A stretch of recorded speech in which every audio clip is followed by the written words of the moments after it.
All right, we're live. Welcome to the Rage Machine. I'm so angry. I'm so angry. Such gamer rage. I'm gonna start throwing things.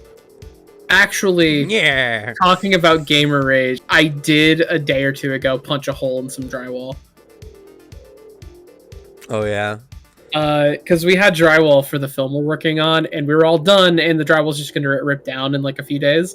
So I decided it'd be really funny if I pulled the Kyle and I chugged a energy drink and punched the drywall really hard. Nice. Glad you There didn't is a bust the video of me finger. doing it. I might post that video of it once I get it, because there's a video. I didn't punch a hole, like, my hand didn't go all the way through it, but I did crack it real good. Yeah. Yeah, because it was like a quarter-inch, or no, a half-inch drywall or something. Nice. Yeah, it was, we were getting all of our stuff off of our set, and my cinematographer, director, and me, we were just punching the wall. Just because we wanted to see what it was like to punch a hole through drywall.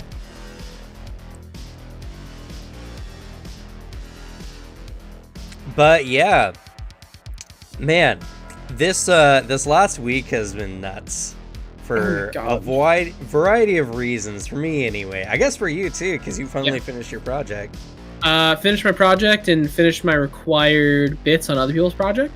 So I am kind of just home free for the next month. That's gonna be sick. Yeah, all I got to do is make a movie poster. That's all I got to do. Even though I'm gonna have help on it from my team. And last Saturday, I released my top 5 archetypes video, and that video has done the best on the channel. It's not even a week old, and it's already over 1,000 views, which is pretty good for a channel that doesn't even have 1,000 subscribers. So that's pretty hype. And not only that, but on my most recent Acrobat archetype video, No Nat 1's the top man when it comes to Pathfinder 2e content currently, made a comment, which has been pretty sick. That's genuinely exciting. Yeah, like that is fucking big. I mean, I don't watch all of his shit. A lot of his videos are really long, but like every once in a while he puts out a video that I think is really cool. I like the video he made about just go make a YouTube video. It's a really good message. Like, just if you want to like think about doing something, just go out and do it. It's the worst that can happen. It's true. It's a good message, yes. Yeah, well, I started watching his videos like a year ago, I think, and it's been very interesting to watch him blow up. And while I might not agree with a lot of the points he makes in the game, I definitely watched a lot of his content. So it's it was nice. It's kind of like getting a little bit of recognition from, someone who's now like what? I think he's like 20,000 subs in. Man is like next to like what, the Rules Lawyer is the other really big 2E guy. I think the Rules Lawyer is the next one up. Yeah, he's at almost 21k. And nice. Sadly, though, we're still not like. It's funny because the biggest videos in Pathfinder 2e don't belong to anyone who's a straight Pathfinder 2e channel. Weird. Yeah, Rules Lawyer is next up, and he's at like 4.4k. Ah, fair enough. Which, by the way, No Nats, if you're looking, come on the show. Let's talk to you for table talk. Let's clickbait you, and just, I guess, chill and talk for 2 hours. It'd be a good time. You know what? We can do this fairly. We can have a fun engagement here. We can get you on the channel. A lot of people come because you know the name. And then we'll talk about your new Kickstarter, which I won't talk about now. Not till you're paying us. Not till you come onto the channel and we talk about it. So sounds fair to me. That'd also just be kind of fun, actually, having like a really cool guest on. That would just be really fucking hype, honestly. It would be really cool. That's kind of one of the things I am excited about when it comes to working on the channel in general is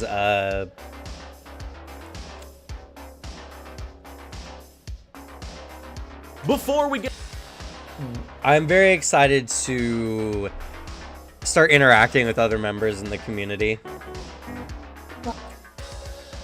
because Pathfinder 2E is a really fun game. Pathfinder 2E is my favorite tabletop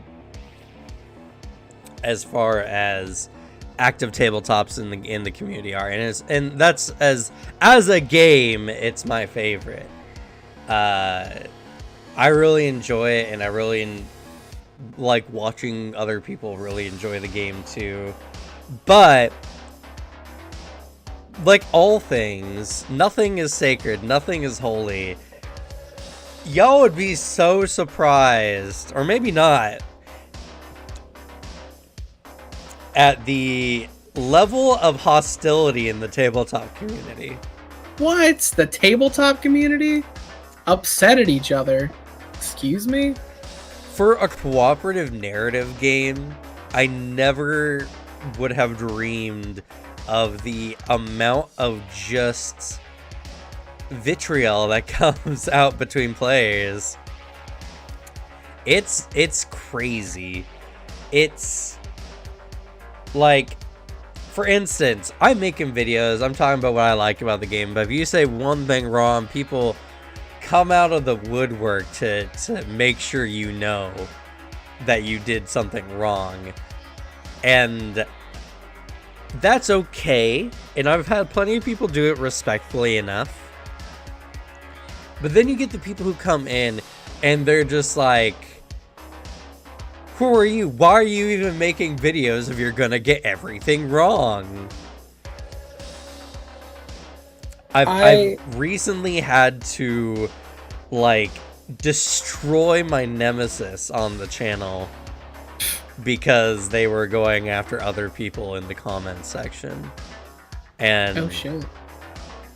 I had to step in. I politely asked, like, hey, I'm totally free if y'all argue. I'm totally happy if y'all are having discourse, but don't directly, like, attack other people in the chat. You know, don't directly attack other people in the comments.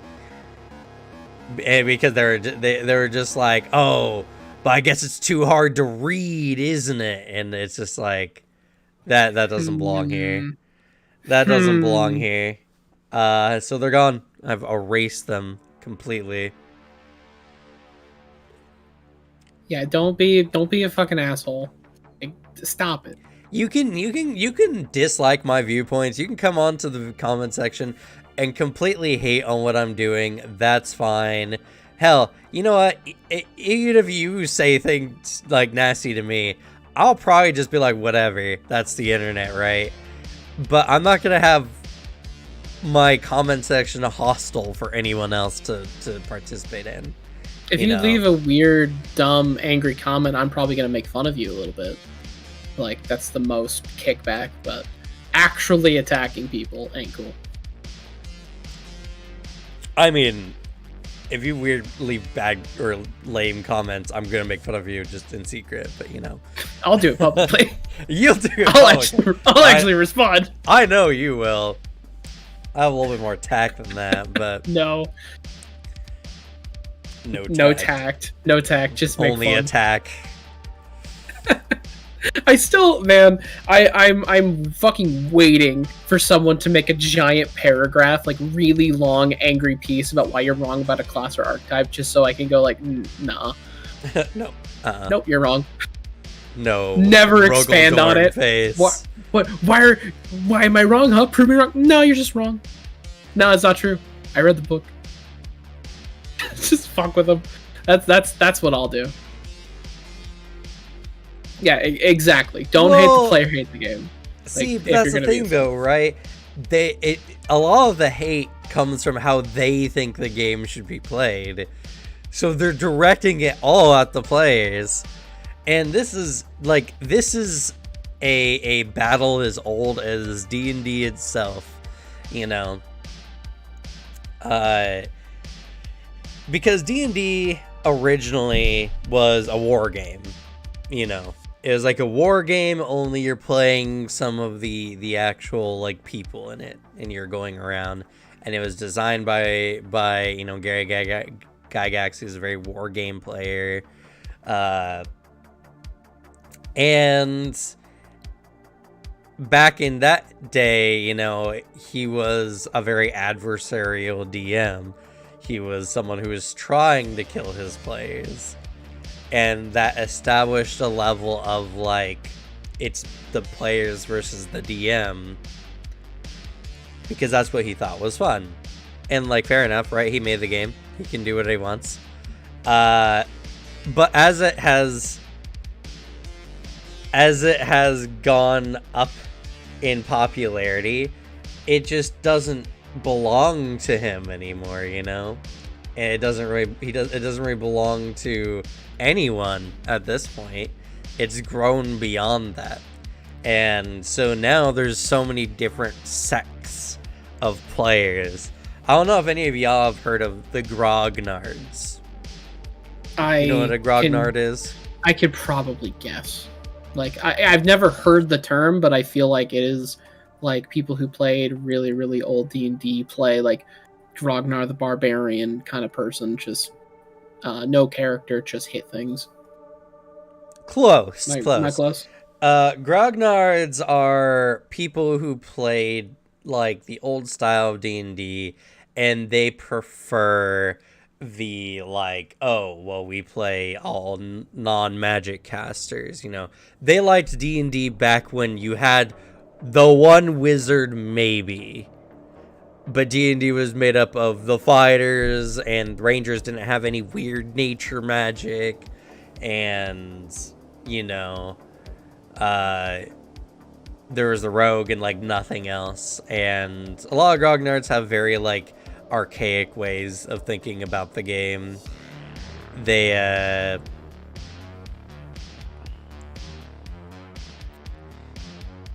that's an interesting question. I think Beyond Fantasy was bigger because it's still being worked on technically by the company.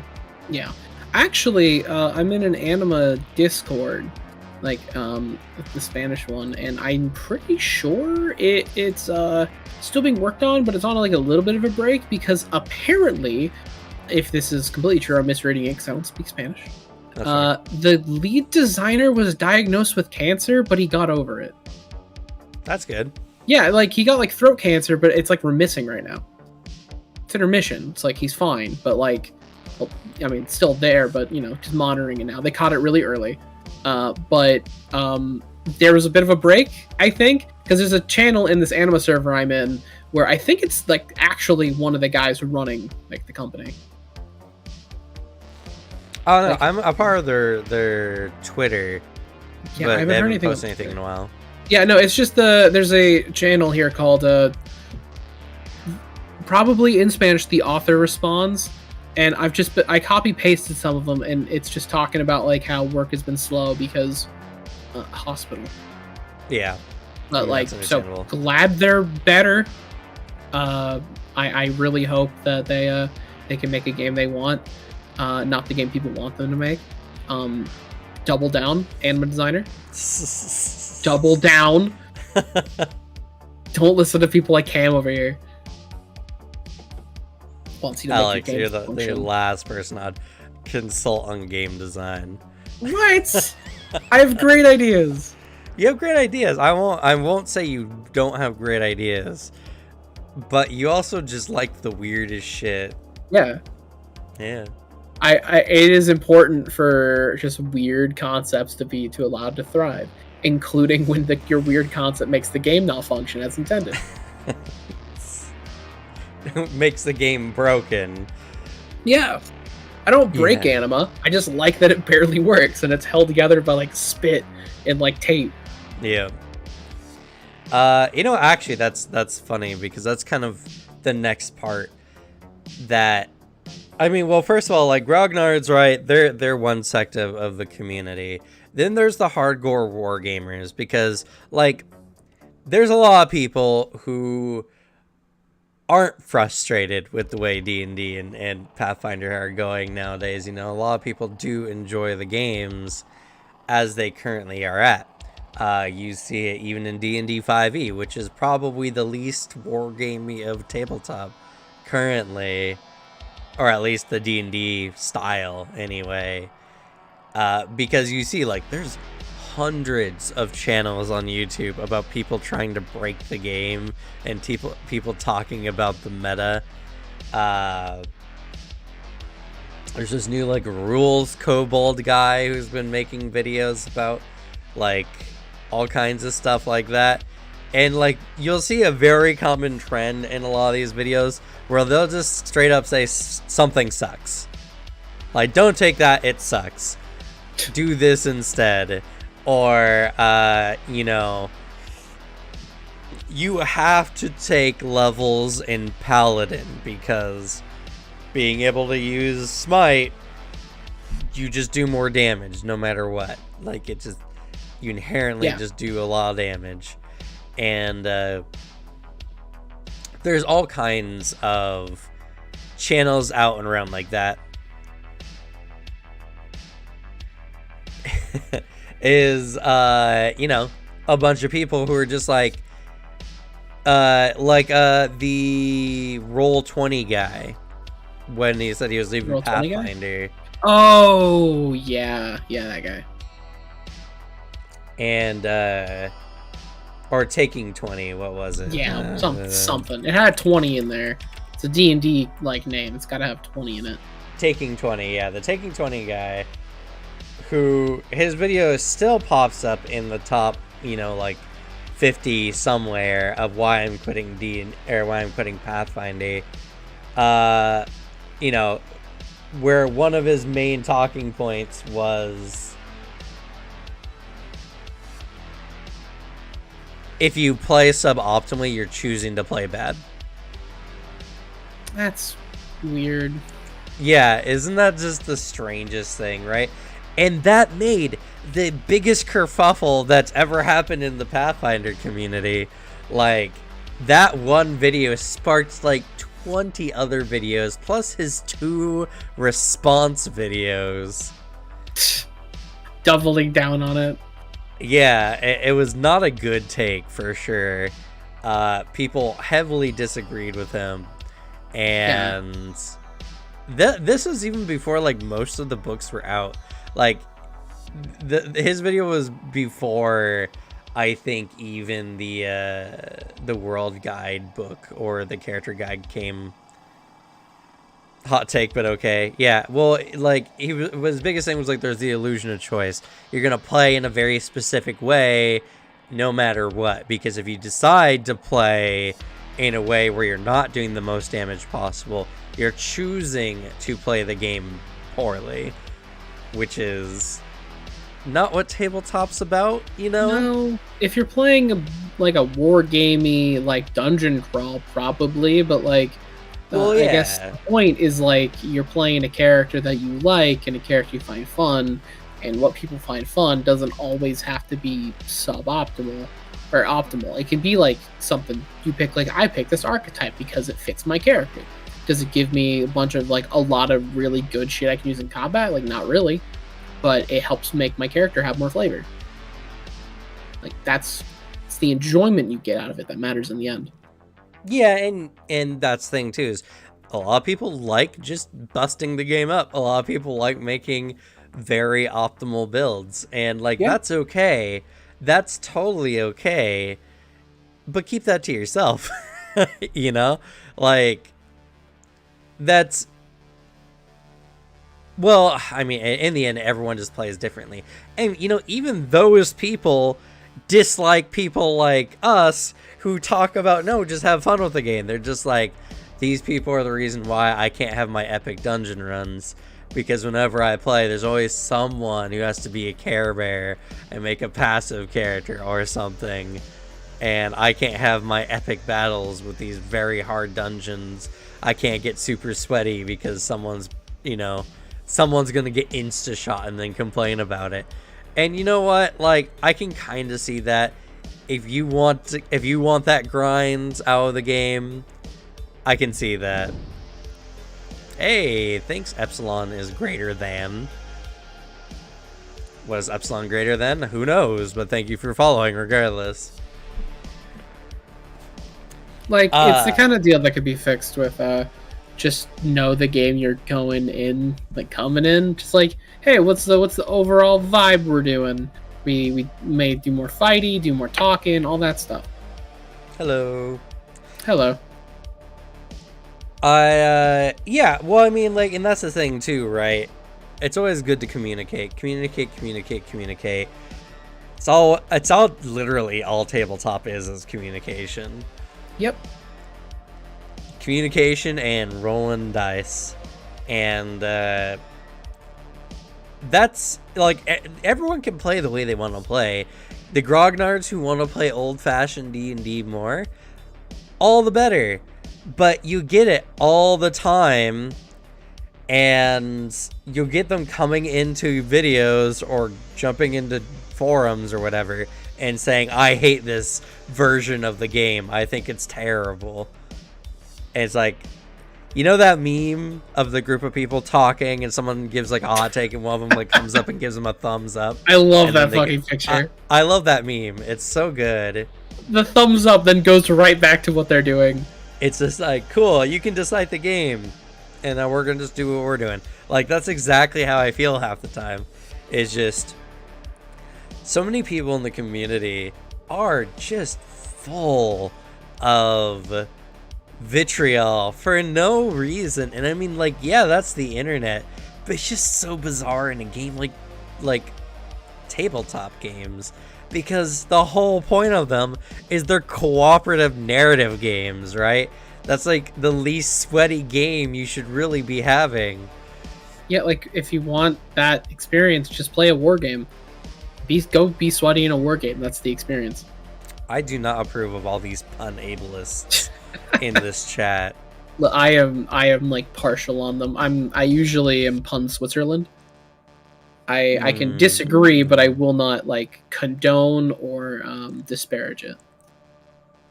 You're just weak, Alex. No, You're just I'm weak. just, I'm impartial. A giggly little bitch. True though. Yeah. Also, back to a previous one. Crowd control and conflict prevention are more optimal in a lot of situations. I say that as a DPS main. I always go DPS. That's my shit. But holy fuck, those roles are really helpful.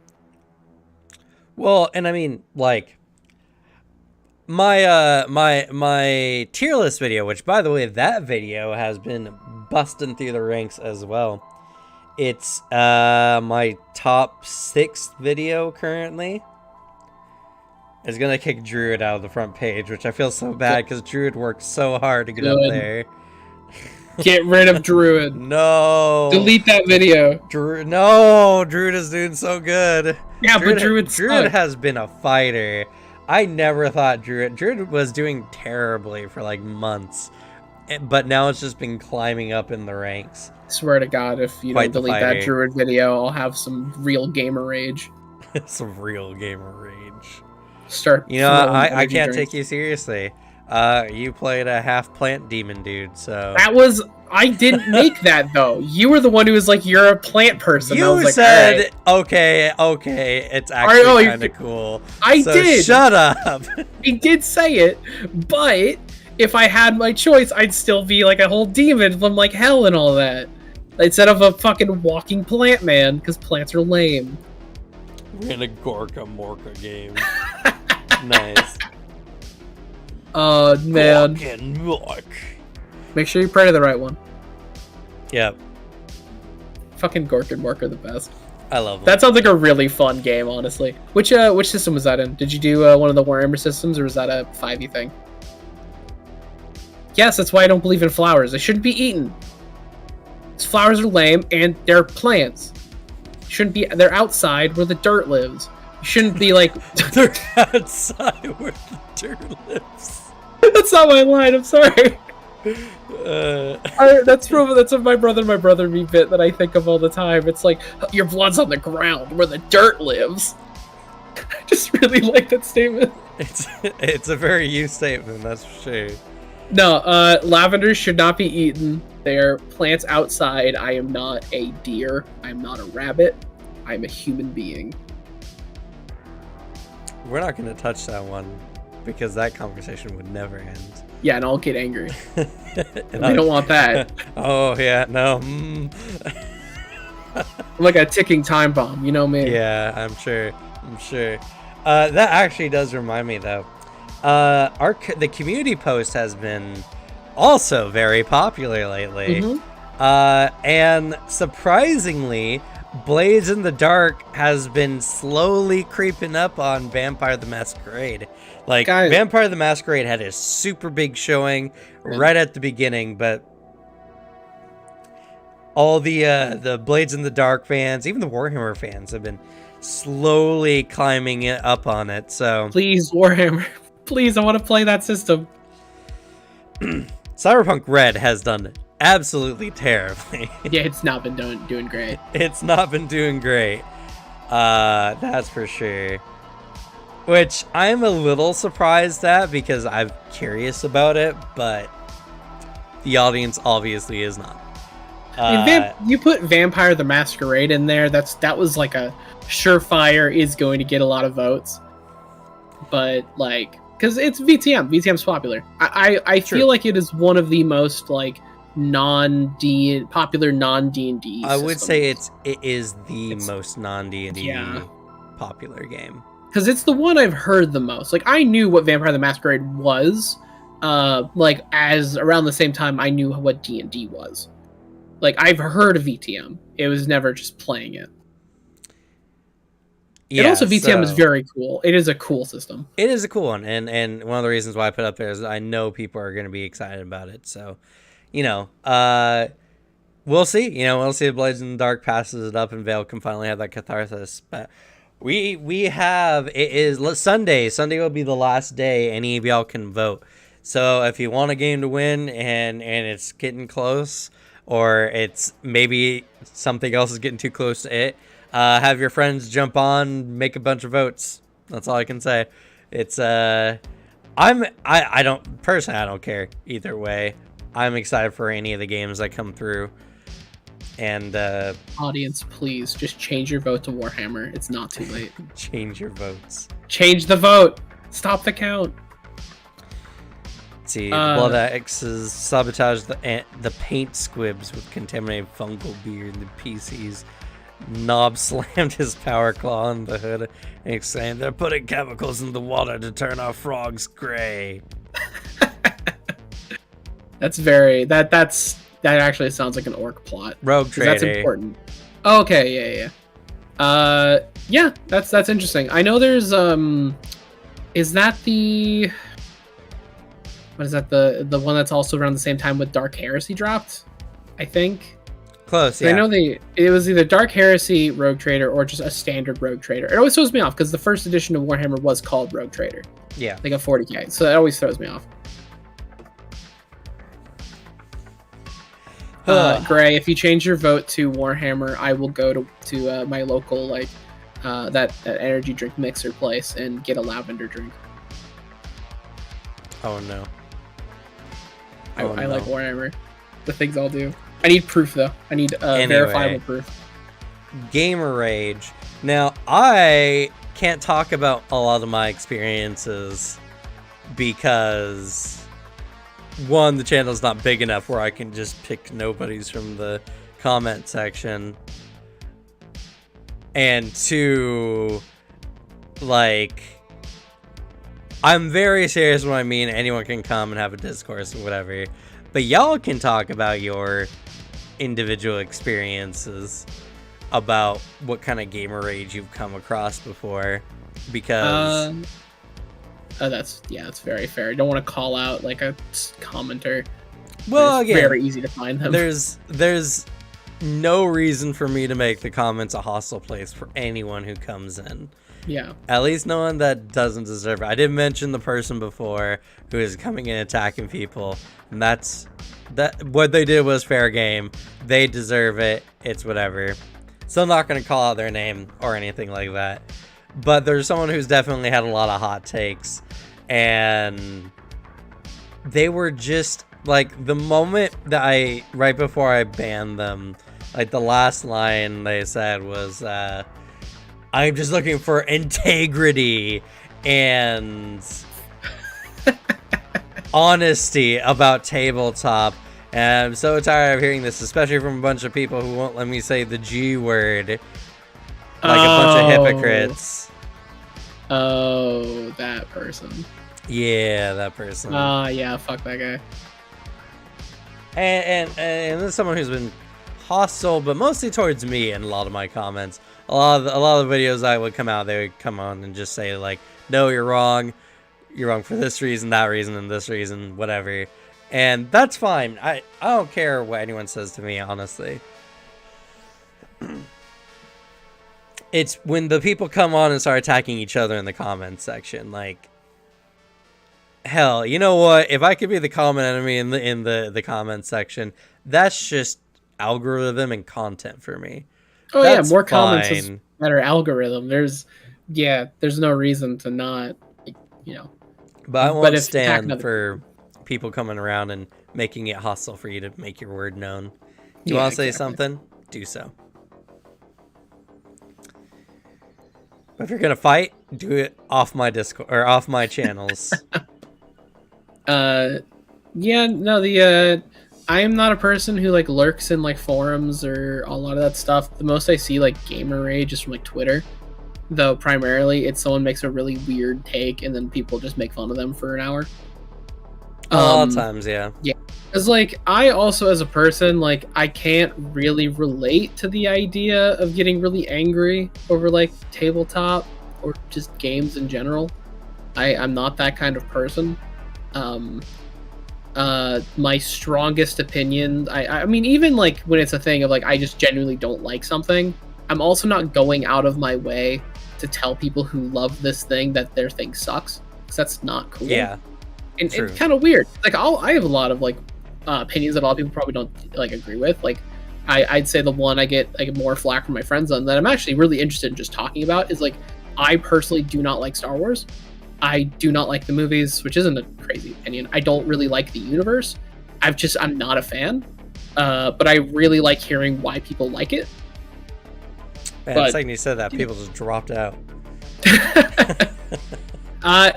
Star Wars just feels a little too safe for me to like really like it as sci-fi. It's not experimental enough for Alex. Honestly, it makes too much sense.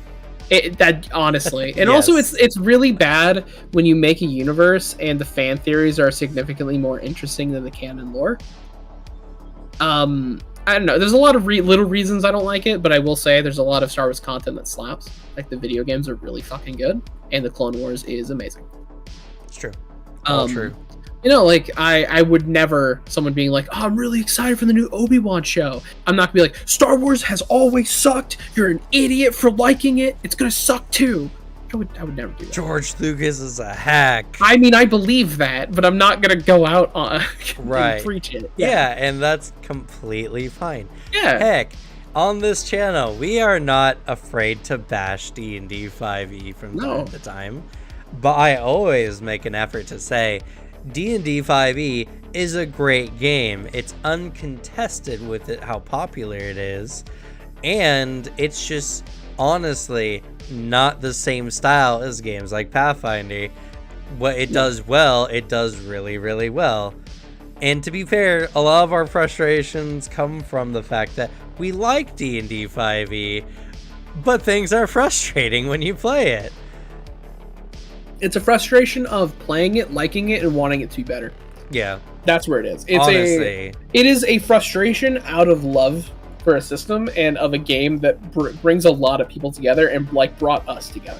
I'm here because I played 5e at Adventurers League, and that's how I met like Cameron.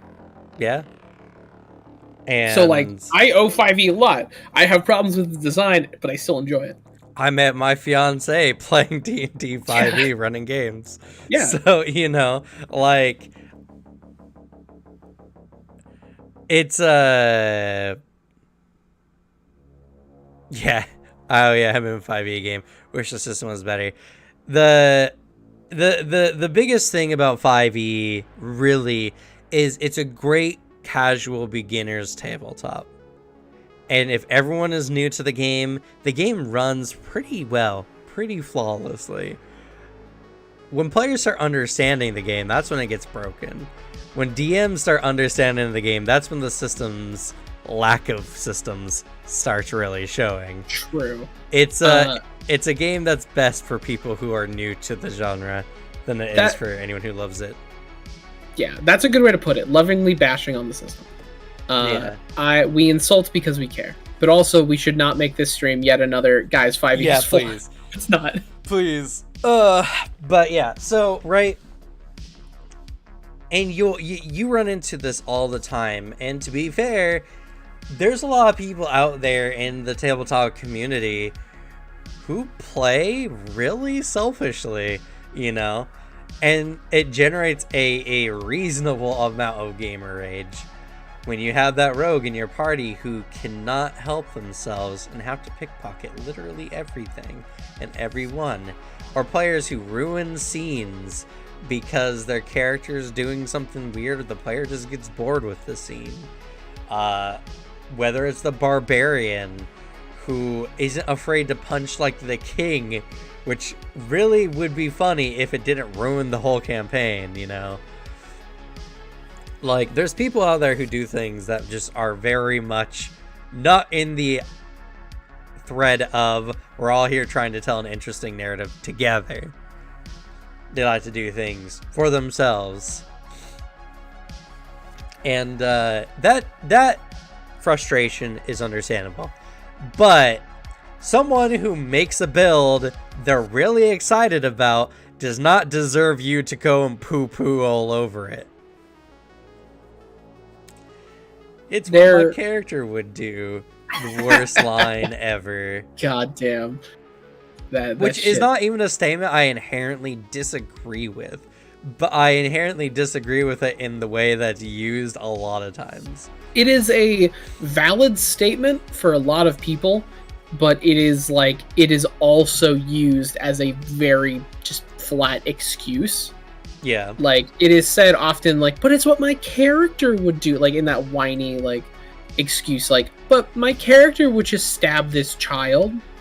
What do you mean I can't played an evil wizard, and I was mostly, like, acceptable to be around. Yeah. And, like, I'll say, yeah, it's definitely not an excuse to ruin other people's fun. Like, it shouldn't be. It should be used as, like, the examples I keep having, my character, a lot of my characters are too nice, and they just give away money. It's fucking awful. Where I'm like, I want that money, I want to buy shit, but my character's like, maybe I'll put this money and make a charity. It's like, but no. Right. Yeah, like, I've had characters like that. I had a character who... he hated having money. He wanted to be pampered by other people. He wanted other people to buy him stuff. He didn't want to have his own money. That was his preference. Oh, man. Like, fucking, one of my characters threw a giant, really important concert, and his only thing was, like, he didn't care about the income he made. He wanted to make sure everyone else was, like, well paid first. Then, afterwards, he's like, I don't need all of this money. What if I just, like... invested it in a fund for artists? And then even like another character, like in their anime game, like that, like paying off the damages for the bartender who's like real clumsy, because like he doesn't like, because my character's like, he didn't deserve to have his job ruined for a mistake, because my character's just a nice guy and also doesn't really care about money. Yeah, and you know what? There's people out there who are just like, what are you doing?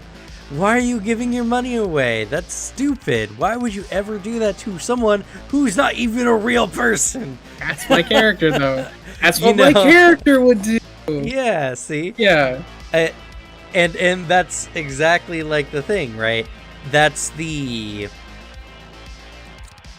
everyone is free to have fun. You know what I mean?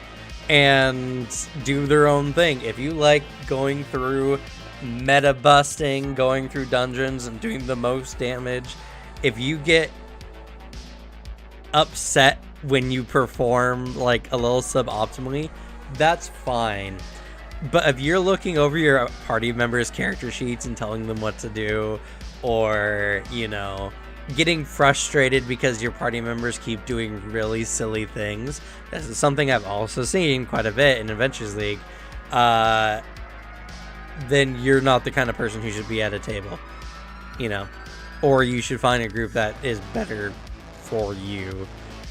But don't tell other people how to play their characters. Don't tell other people how to play the game, you know.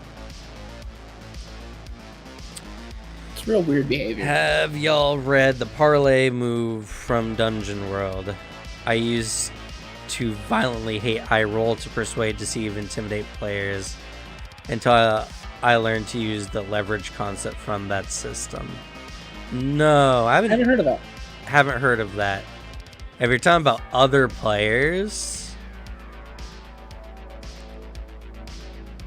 it's a really weird thing. It's a hard thing to do if it's going to be like diplomacy rolls between players. I know we use it to an extent, but we never do I persuade your character to do a thing. It's do I believe your character said a thing. Well, not only that, but when we've done it before, but it's the other person being like, okay, roll persuasion, see if you can persuade my character. Yeah. We ask for the persuasion so that you can do so. Because, like, that's the thing, right? I believe that's something that should be a thing, but that also should be a thing that's not forced on other players. Because if you do it wrong, you take away player agency. That's the problem. When it's player to player, like, they can keep the agency for it. Yeah. And that way their character stays intact. Because sometimes you're playing a character that's difficult, you know, difficult to handle, and you want the party to do something, but you want to make sure it's in line with your character. So you'll do something like you'll have the character say, I don't know, roll a persuasion to make my character, you know, like, agree with you or whatever. Like, I've done that before. I think that's fine. I think that's perfectly okay. But yeah, the whole I try to intimidate your character. It's such a... It's like a dick measuring contest, you know? It feels like... I feel like I'm more badass than you, so I'm going to try to intimidate you. The way I always viewed a lot of it, because like, from what it sounds like, the dungeon roll method might make it not that, or it could be like literally a DM to player thing. I don't know. I've never heard of that. But it feels like it's a player, when they try to do that to another player, it feels like they're just treating them like an NPC. Like they're another character, but they're the main character. It's weird. Though, to be fair, if your table likes it and is fine with it, go for it. As long as it's player prompted, it's cool.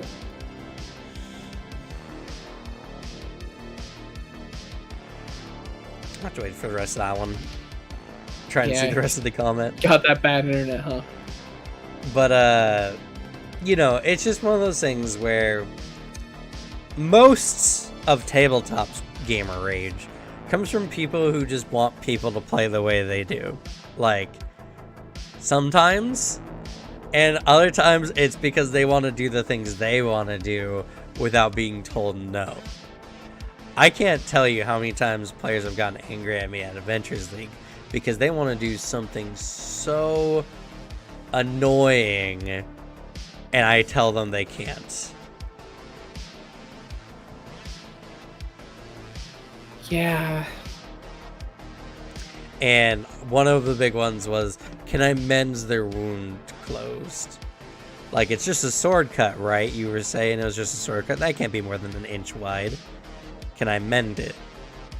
And you gotta sit there and be like, no, because that's not how the spell works. And then, like, it says right here, is like, what's the target say? They're not an object. But they'll insist. Or they'll pout. I've had that happen. I feel like I've jokingly, or even like asked, like, can you mend a person? And you were like, no. And I was like, oh, okay. Makes sense, I guess. Asking a question from some level of ignorance is fine. Getting upset because it's not going your way is not fine. Because if someone points out to me, oh, a spell doesn't work like that, my response is, oh, yeah, fair enough. Or I'm like, the cowards. Like, joke response, like, these cowards won't let me break their game. But nah, like, it's weird. I don't know. About that leverage system, it just sounds like they rolled to intimidate your character with more steps. Honestly, if you're able to, if you want to post, if like it's like a page or something from like a PDF, if you want to like shoot that in our Discord, that'd be a fun little thing to look over, like read through how the rules work. I would definitely, like, against an NPC, it sounds interesting. If anything, it sounds like something that's more like social combat, which I'm honestly hungry for in tabletop. Social combat's like never done. But even then, using that against, like, if there's any way a player can finagle a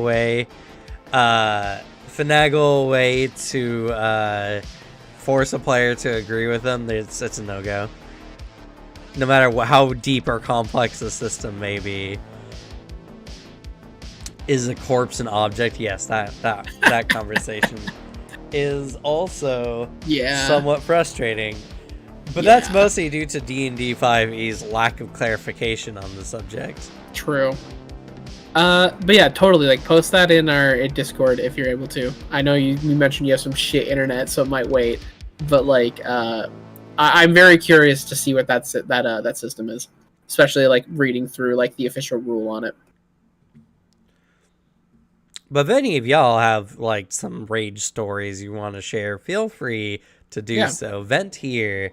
This is the place where it's okay. It's okay for y'all to be like, I hate it when this one person did this or that or whatever. Just keep it civil in the chat. We'll all point and laugh alongside you, just making fun of that. Because, God, it's so like weird. I don't understand that mentality. Like, for example, like the whole like bit of getting upset that someone's not playing the same game as you. I understand. I got some very strong opinions on like how I want, what I don't like in tabletop. I've mentioned a few times, like a good few times. I think hyper realistic mechanics in tabletop are the least fun shit ever, and I do not like it, and I don't want any part in it. However, I'm not gonna go out if someone's like, here's my modified carry weight system, and I'm like, you're playing D&D wrong, you're doing it wrong, this is how the game's intended, you're bad. I wouldn't fucking do that. I would just be like, that's cool, happy for the people who'd like that. That end statement. And then like I move on. Because I'm an adult with a life. You know, like, I'm someone, I hate people who are super, like, meta chasers. I hate the idea that you're trying to tell an interesting narrative, and the only thing that the other players are focused on is how good their numbers are, and how, like, optimal their characters are. Because Superman is the most boring character in all of superhero comics. Because he can do everything. Like, narratives are literally created on the idea that characters are flawed and need to overcome those flaws, or are challenged and need to overcome those challenges. You know, when I'm sitting here trying to tell a very interesting narrative, I want my players to be interested in telling their own narratives so we can weave it together to tell a cool story. Not, I'm sitting here trying to tell an interesting narrative and the player's not paying attention because they're sitting there theory crafting how they're going to do something in the game, you know? Like, I get frustrated by that. That's fair. I've never once gone up to someone and been like, you're playing the game wrong. You are terrible and I dislike you. I say I dislike this kind of players, which is a net, you know, it's a generalized net to cast out. I understand that. but I'm entitled to have an opinion about it as long as I don't attack anyone on the subject. And if you feel attacked by my statement, well, we're not playing the same game. And if you don't like my content, that's fine. You know what I mean? Like, that's why when people come into my comments and be like, you're wrong or this, that, or whatever, I don't attack them because it's like, okay, cool. You know, thumbs up, man. I'm going to go back to how I'm just enjoying the game. Yeah, man, I always find those comments too late. But also, yeah, it's weird. Just have fun at your table. Play the game you want to play. There's probably tables you play at that I wouldn't be able to stand, and like vice versa. That is fine. That's okay. Not every table works for every person. Everyone wants different things and plays the same thing. It's all about finding group people that you can just, have a like mind with and enjoy the same thing together. Yeah. Obviously we want different things in the game, and you know what? That's a-okay. It's like playing video games, right? Like, you can be friends with your friends and they can like totally different games and you don't get angry about it, I don't go up to people and be like, that game is dumb. You're stupid. That makes no sense. Same thing with tabletop. We're gonna play a different game and we're gonna enjoy it at our own pace. I play MMOs. None of my friends like MMOs. No one comes up to me and be like, ew, you're an MMO player. You're an MMO player? Disgusting. How can you? Well, I don't respect Alex's opinion, so. I mean, I play Warframe. I don't have much of a leg to stand on in that front. But no, I could not play Final Fantasy 14. That shit looks nuts. I just couldn't. That's completely fine. It's just like, but man, I just the reason why I wanted this table talk in the first place today is just because, as a content creator, I'm front facing in the community. I make content for people to comment on. Thus, I receive comments on the content I make. And most of the time, they aren't good. Though I gotta say, the Acrobat video is surprisingly pretty chill. It's all the comments have been so nice. It makes me feel very happy. And I guess the community is starving for archetype content because, my god, everyone's just like, oh yeah, yes, yes, woo, archetypes, yeah, go, go, go. You found the market. Yeah. I know I've told you to do this with that. I know at some point, a long while ago, I was like, oh, why don't you just do that with archetypes? Yeah. Just talk about the archetypes. Yep. And I was like, that sounds tedious. Here I am. Yeah, I was right. See? Yeah. You're also right about top fives and tier lists. Yes. What can I say? I am a man who is willing to admit he's wrong and to try things despite not thinking that they'll work. And you know what? I am glad to hear that. I cannot relate. I am always correct. I'm glad. I'm really happy to see the response to that. That is because it is a good idea, and I'm happy that it's going to be people fiending for the archetype content. And I can't wait for your video on Hell Knights, because both of us solidarity in our Hell Knight love. I love the Hell Knights. They're so fucking cool. That video itself is going to be a long one because there's 3 Hell Knight archetypes. Oh, this is the third one? Yeah, there's the Armiger, there's Hell Knights, and then there's the Signifier. Oh, okay. For some reason, I thought Signifier. No, Armiger and Hell Knight was the same thing. I do know that they're 3. An Armiger is someone who's training to become a Hell Knight. Oh, yeah. Okay. Yep. Because I think you have to be level 6 to get the Hell Knight dedication or Signifier dedication. I thought that was just a 1E thing, because, my 1E experience is just Wrath of the Righteous. So, meh. Yeah. No, that's how it is. I really like the Hell Knights. I'm very excited for it. I will get there eventually. Unfortunately, I'm gonna try to do, because the archetype videos actually don't require as much editing because they don't have as much as a full class does. Those videos will be shorter and won't have as much like to put into them, for better or worse. But people are just excited that the content's getting out there. So, you know, like, I'm excited for it. I think, like, honestly, that video could have been cut down by like 3 minutes if I wasn't talking about, oh, it's my new series and blah, blah, blah. So, you know, expect those videos to be a little bit on the shorter side. But I did, like, when I talked about Acrobat, I did mention, like, here's some acrobatic feats that also go with the Acrobat dedication, because, you know, even talking about some skill feats didn't change really how long the video was going to be. Are you doing it in alphabetical order? Yes. Okay. It's so long till weapon improviser. Oh man, that's a good one. Yeah. I am thinking I'll be doing about 2 of them a week, plus another video.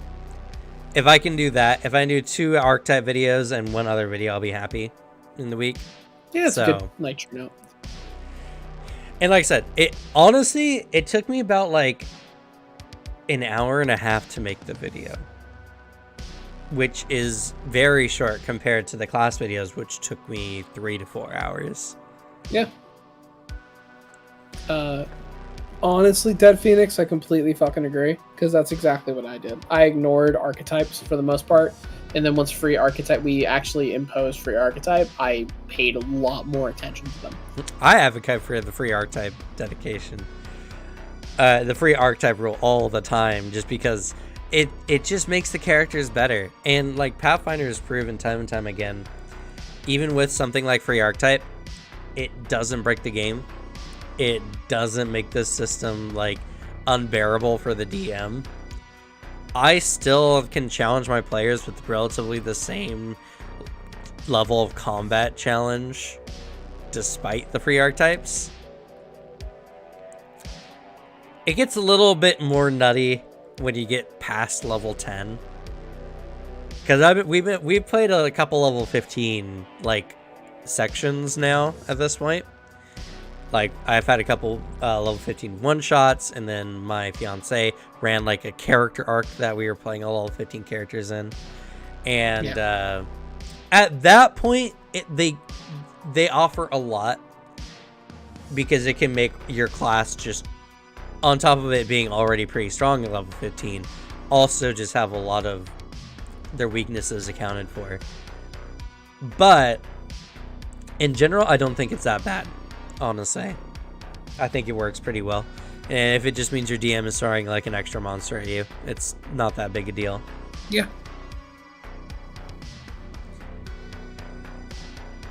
Tyrant Champion plus Hell Knight. Yeah, we got one of those coming up in my fiance's game.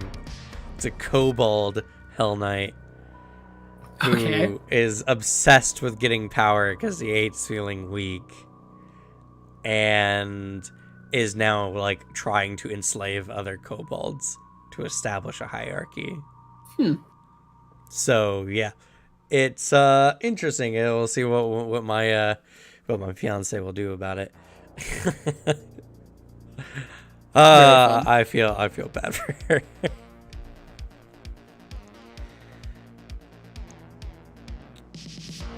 Wish it would have been built into the game. Even back in the beta, they were talking about how you could just add extra archetype feats per level without breaking the game.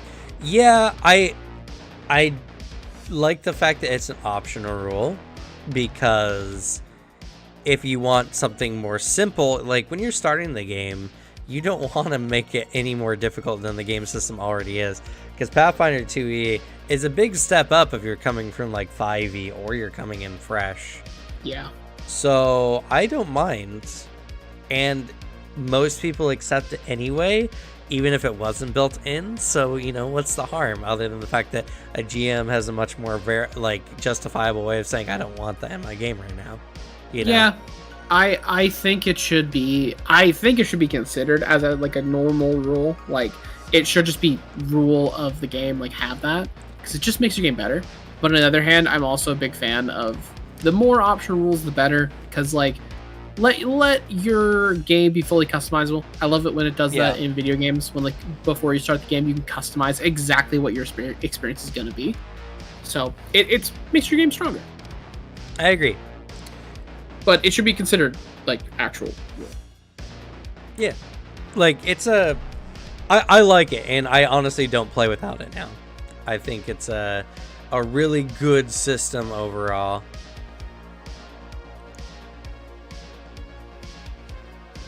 Yeah, Pathfinder 3E is not coming out anytime soon. Pathfinder 2E has been very successful.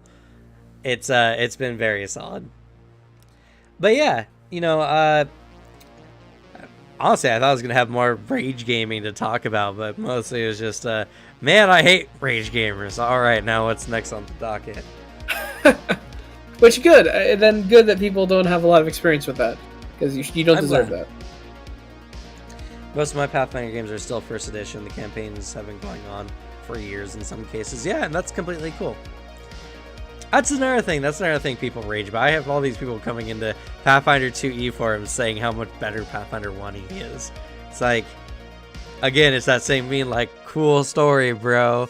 We're just going to be over here talking about why we like Pathfinder 2E. You know. Pathfinder 1E is good, but it's a little crunchy for me, and I don't like how you get really stuck in feat trees when you're doing Pathfinder 1E. But I did play it, and also they haven't transferred Inquisitor over from 1E to 2E yet, and I want to play an Inquisitor so bad because Inquisitor was my favorite.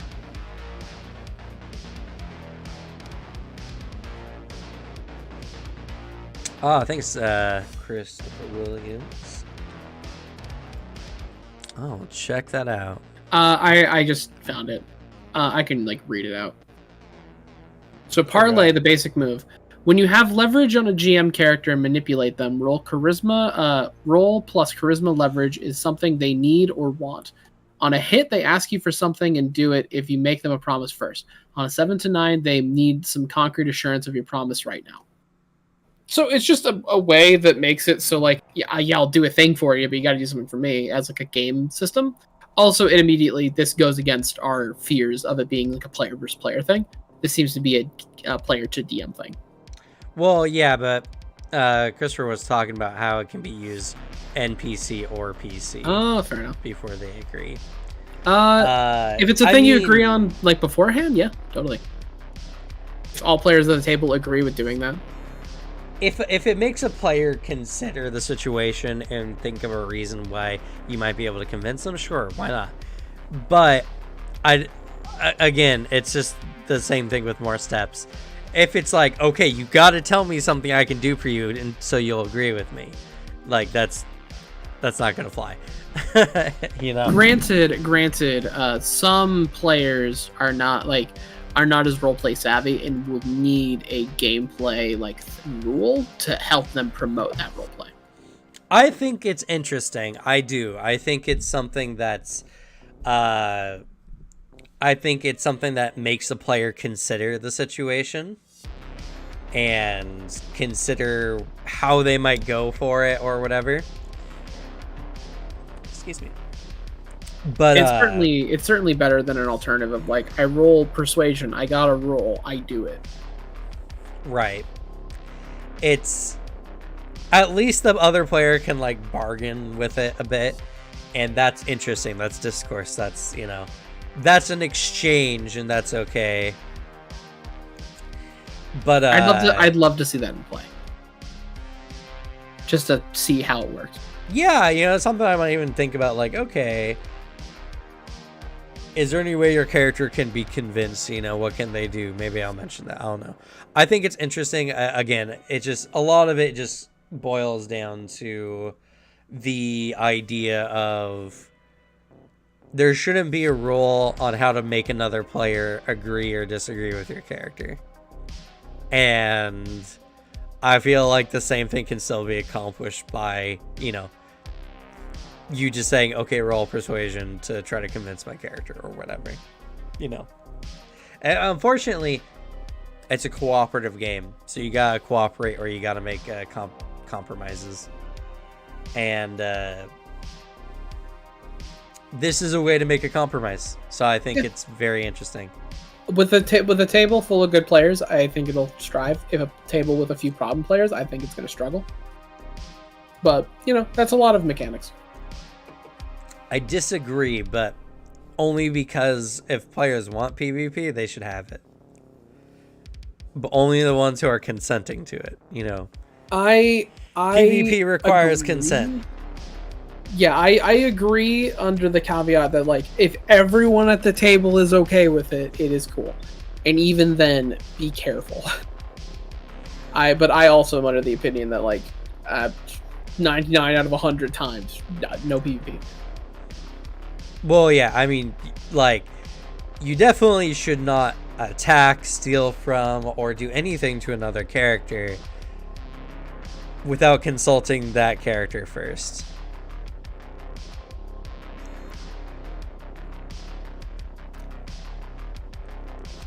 Well, and that's fair, and Yeah, like, no, you true. did say that. But I don't know. It's like, I wouldn't even necessarily agree with most. I do. If we're talking general tables, if you're talking like Adventures League, then yeah, Adventures League should not have any PvP. whatsoever. I have seen too many tables where it was decided to go for it, and it all descended, and it was a really bad time for everybody. So I have a pretty hard stance on that, because I've seen it firsthand how it can just demolish shit and lead to really bad stuff out of game. So I am not a fan. I think PvP should be, like, handled with incredible delicacy, and in most cases just not touched. But also, actually, 1 second, I need to go swap something over. Back in a minute. Yeah, in the end, it's and it's hard, right? Everyone wants to tell their own story, or everyone wants to tell their own narrative. Sometimes the narrative you have clashes with another narrative, and conflict is unavoidable. PvP is not the way to solve it, for sure. If both players are at odds, you don't want to give them stakes that they can win or lose with. That's for sure a thing.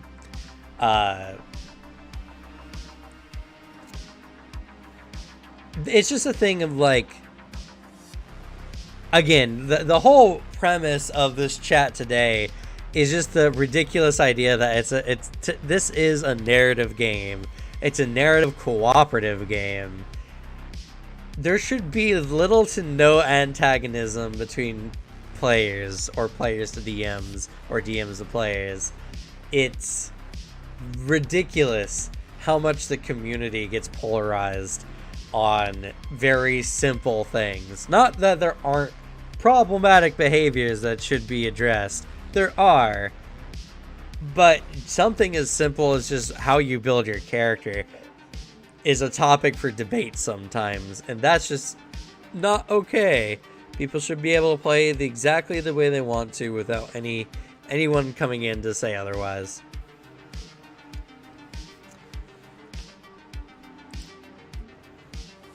And it's hard to, like, get a good resolution out of that as well. It's something that's like, you gotta find out, either you gotta have them leave you alone or whatever. Fortunately, most of the time, this is just between two different groups or two different players who never play together online. And that's whatever, that's just the internet. People are gonna be angry for whatever reason. It's just insane how many people take tabletop so seriously that they absolutely can't stand other people playing the game in a different way than they do. Yeah, it's strange behavior. I mean, in general, like,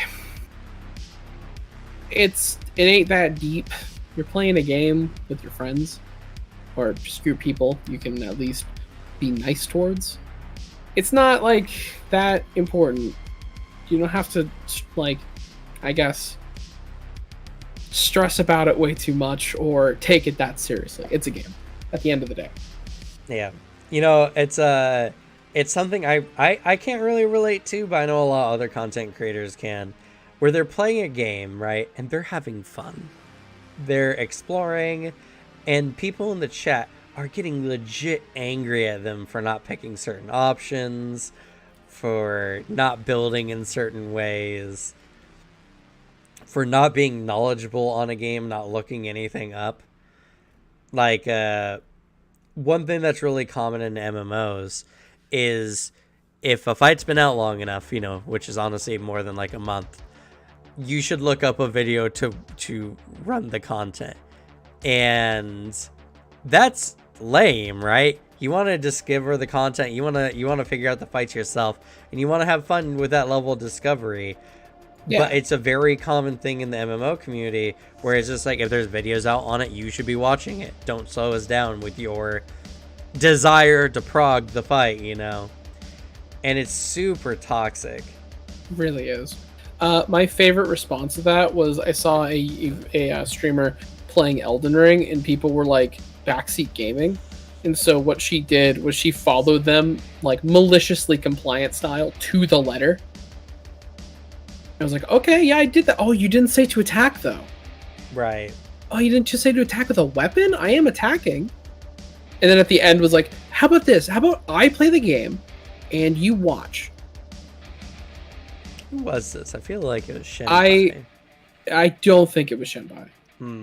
They could have done... They would totally do something like that.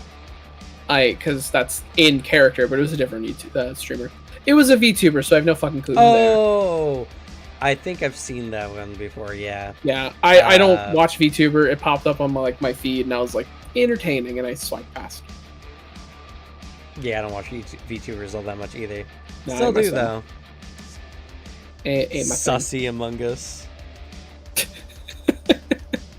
Sussy. Amogus. Sus Imposter, Sussy Baka. Imposter sus. Is this Bricky? Is Bricky in the chat? I hope so. Bricky absolutely loves Among Us memes. Man just is very strange in general.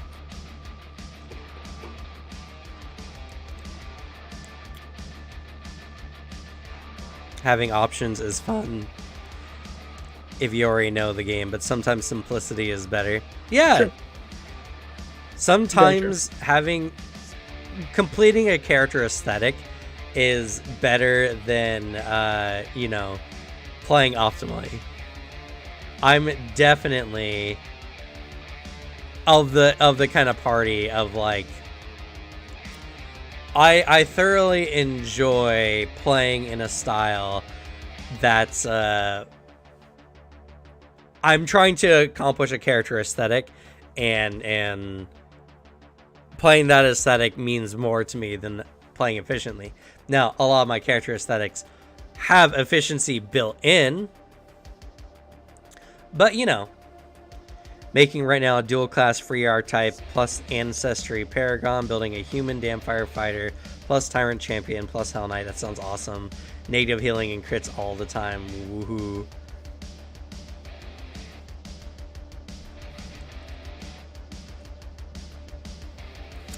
Yeah, I love Hell Knight builds. Hell Knight builds are always so interesting. They're definitely a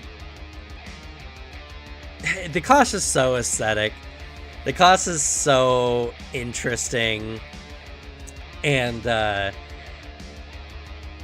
love the fact that even there's the signifiers are spellcasting Hell Knights, and I even like how the different orders like have different kind of objectives they want to call. Hell, the Hell Knights even made their own pantheon. They made their own religion, the Order of the God Claw, to get power from. Like they just pray to the power of law, order, and society so much it gives them divine power, and that's sick. Like honestly, if Pathfinder 2e has done anything right, it's making Hell Knights. Hell Knights are absolutely the one of the pinnacles when it comes to aesthetic. Yes, completely. The art for them slaps. I'm not a bit like I like me some armor, but like they have one of the coolest like armor designs. It really helps them stand out from just big scary armor. The signifiers from the Order of the Gate are sick because they have a swirling mask. It's so dope. The signifier mask, it's so good. Oh, it's so cool. It's there's all kinds of really fun builds in that vein. But yeah, you know, it's man, I really thought I was gonna have a lot more rage to talk. I mean, we got a good like hour and 15 before I started piddling out. So I mean, it's us talking like, yo, play the game, like, just be cool. Yeah, don't be another stream where we're like, don't just stop being an asshole, dude. Don't be an asshole. Yeah, yeah, pretty much. Just fucking be chill. What it boils down to, I thought more people were gonna have rage stories. Honestly, I'm very glad y'all have had better experiences than I have, apparently. Yeah. Good on all of you. Yeah, for sure. Granted, I've had pretty all normal good experiences because y'all aren't problem players like the group. So I mean, I've just been spoiled with you guys. Yeah. I always feel so I mentioned this before, but I always feel bad for my players after I am their DM for a while, because I know they're gonna go to another table and not necessarily have the same experience. Yeah. And it's when you have a really good table from the get-go, you don't know how good it is. And that's kind of like how I felt about Adventures League. Because I did good tabletop for years, and I was like, okay, let's do some casual play stuff. And oh my god, I remember one time I was playing with this one girl. She was the biggest metagamer I've ever seen, and she was super like selfish. She was playing a rogue character, and it's just like, my character got something, he's like, can I pickpocket that from him? Kind of stuff. And yeah, was very much like not a good player in more ways than one. And you like, when you do like social play stuff like that, it can be frustrating. But I also found a lot of players I do like, and again, my fiance, through Adventures League. So I don't think it was a bad experience, but it was definitely not the best tabletop I ever played by any means. Not in the slightest. Like, it was, I always posit it as like it was like a sitcom for tabletop. Like, you're not there for super deep storytelling or content or like a really serious story. You're just having fun with a group of randos. It's essentially like going to a school party or like gamer night or whatever. Some schools have those, mine didn't. Yeah. But it's like you go in, you play Smash with a bunch of people, you have fun, it's cool, but it's not like that fun.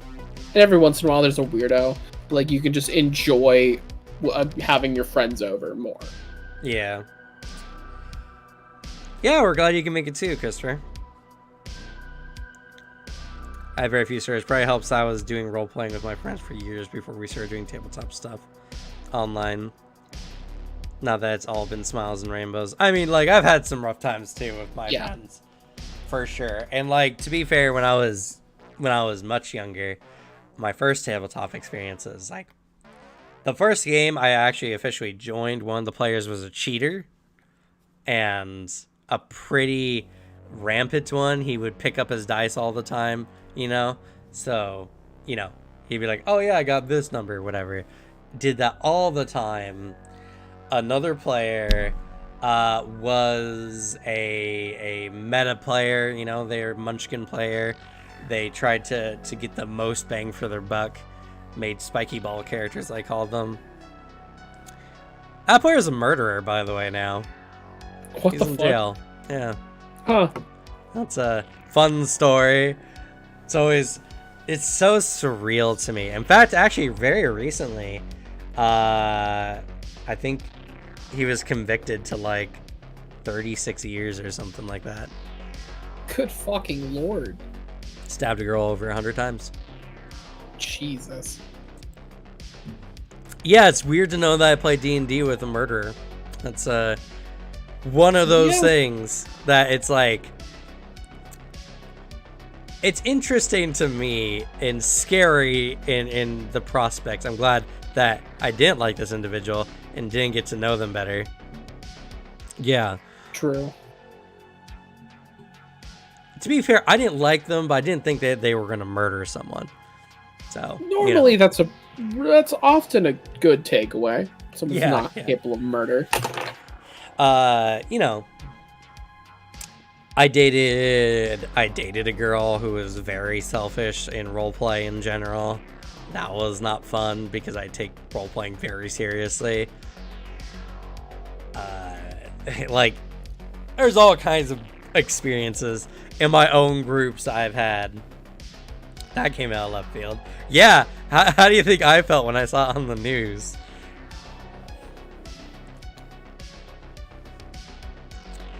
What's even crazier is they're pretty close by the penitentiary they're in. It's in Tacoma. Oh, yeah, that one. It doesn't help that there's a pretty big, like, prison in Tacoma.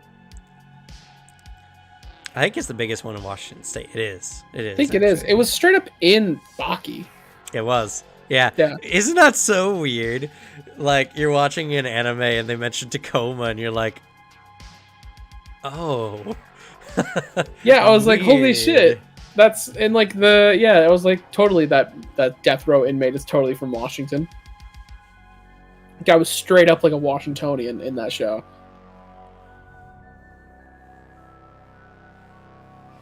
I've had some bad experiences in RPGs, but what's the point of complaining about them? Because venting is healthy.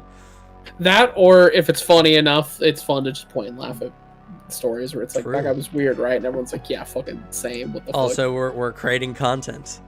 Content is created by, you know, oh goodness. Conflict. Yes.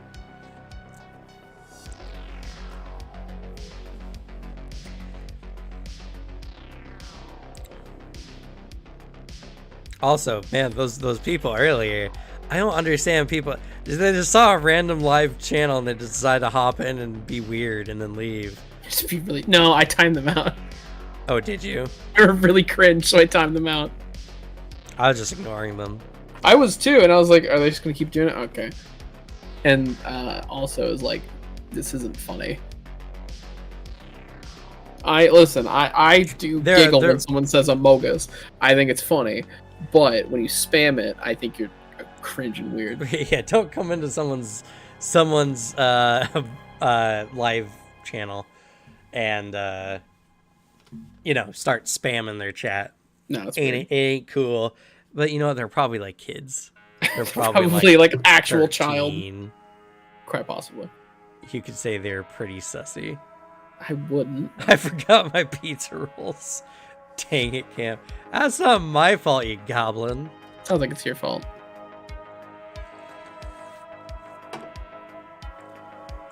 Can't wait to get back home to Washington, though. Vegas has no good tabletop hangouts. Oh. Yes, the Washingtons we got to get about. Yeah, unfortunately. They did have a Warhammer tourney, though. Yeah, I was going to go if you guys were going to go. But you guys weren't, so. Nah, sadly. Yeah. It's really hard to get anywhere. If there's going to be a tournament at your guys' store, I'll probably come up there with the crew. With the like Warhammer team I'm on. Well, at least I associate with. Right. I'm not officially a member. I just give them points essentially when I sign up. But like we'll come through and roll through that store. Yeah. All come in with jerseys, hyping ourselves up. Just crush the local teams and leave. I mean, I'd also convince them like to come up there. Yeah. Sounds fun. I definitely gotta paint more minis. I just got a really fun one. I have a 3D model a 3D printed model that just arrived, and it's Guts, but like 40K-ified. Oh, and cool. I'm gonna make him a custodian blade champion. By just Nice. how I paint him, and I have a buddy who's gonna 3D print the Berserker helm because I don't want to paint faces. He's just gonna have the helmet on. That's fair. It looks so cool. Yeah. I imagine Guts is badass as fuck. So I'm really happy with it. I'm gonna paint it up once I have the drive to paint again, because man, I have not wanted to paint at all. I've been too tired. Yeah. Well, I've been I've been busy. The channel, like, it takes up more and more time as the more used to it I get, the more time it takes up because I don't need as many breaks. Yeah. And it does take its toll, like making all that. It's a lot of work. yeah, I mean, for the last month I've been making 2 videos a week, which is much better than I've done in the 7, almost 8 months I've been doing it now. Yeah. And I just straight up made a movie these last like few weeks. So, and I might be moving up to 3 videos a week soon. So, nice. you know. Thank you, Gwen. But yeah, I'm actually really happy with how the Acrobat thumbnail came out. Yeah, man. I was very frustrated because it wasn't a PNG file. Like, please. I mean, if you ever need it, I can make it a PNG easily. I can make it a PNG too. It's not hard. Yeah, it's not hard. Like, I can do it for you if you don't want to. I have a degree in graphic design. I can do it. But I also don't like spending an extra 15 minutes on something that I want to just do now. That's why you can just send it to me. I will do it in 15 minutes easily. No, I've been wanting to do a Nethys, Archive of Nethys theme for these thumbnails anyway. And Nethys is black and white themed, you know, contrasting theme. And I think it came out pretty well. It's a very striking thumbnail. True. And I'm trying to recreate a recognizable thumbnail type, like all my page ones for my class videos, because those also stick out like whenever you see them. So I just wanted to create another good thumbnail kind of formula. Yeah, I think this one turned out pretty good. It did. But yeah, it's crazy thinking how much the channel's growing and gonna be growing soon, you know? Like, as summer comes around and people get more free time off, the channel's gonna start exploding again, especially with how consistent my content. Let's see here. If I go on to incognito mode, go to YouTube and type in Pathfinder 2E.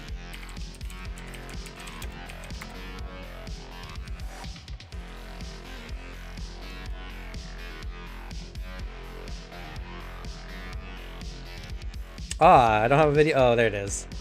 I think it's just after the top 20 though. It's a new Acrobat video. Nice. For a while, I had quite a few videos in the top 20 section there. But it's okay because I know it'll happen again.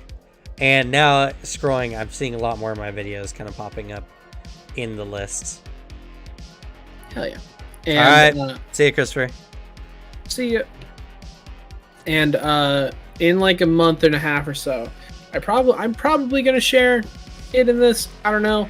I'm really like paranoid about like leaking or at least releasing stuff that I work on, like my short films in my real life, to internet stuff like this.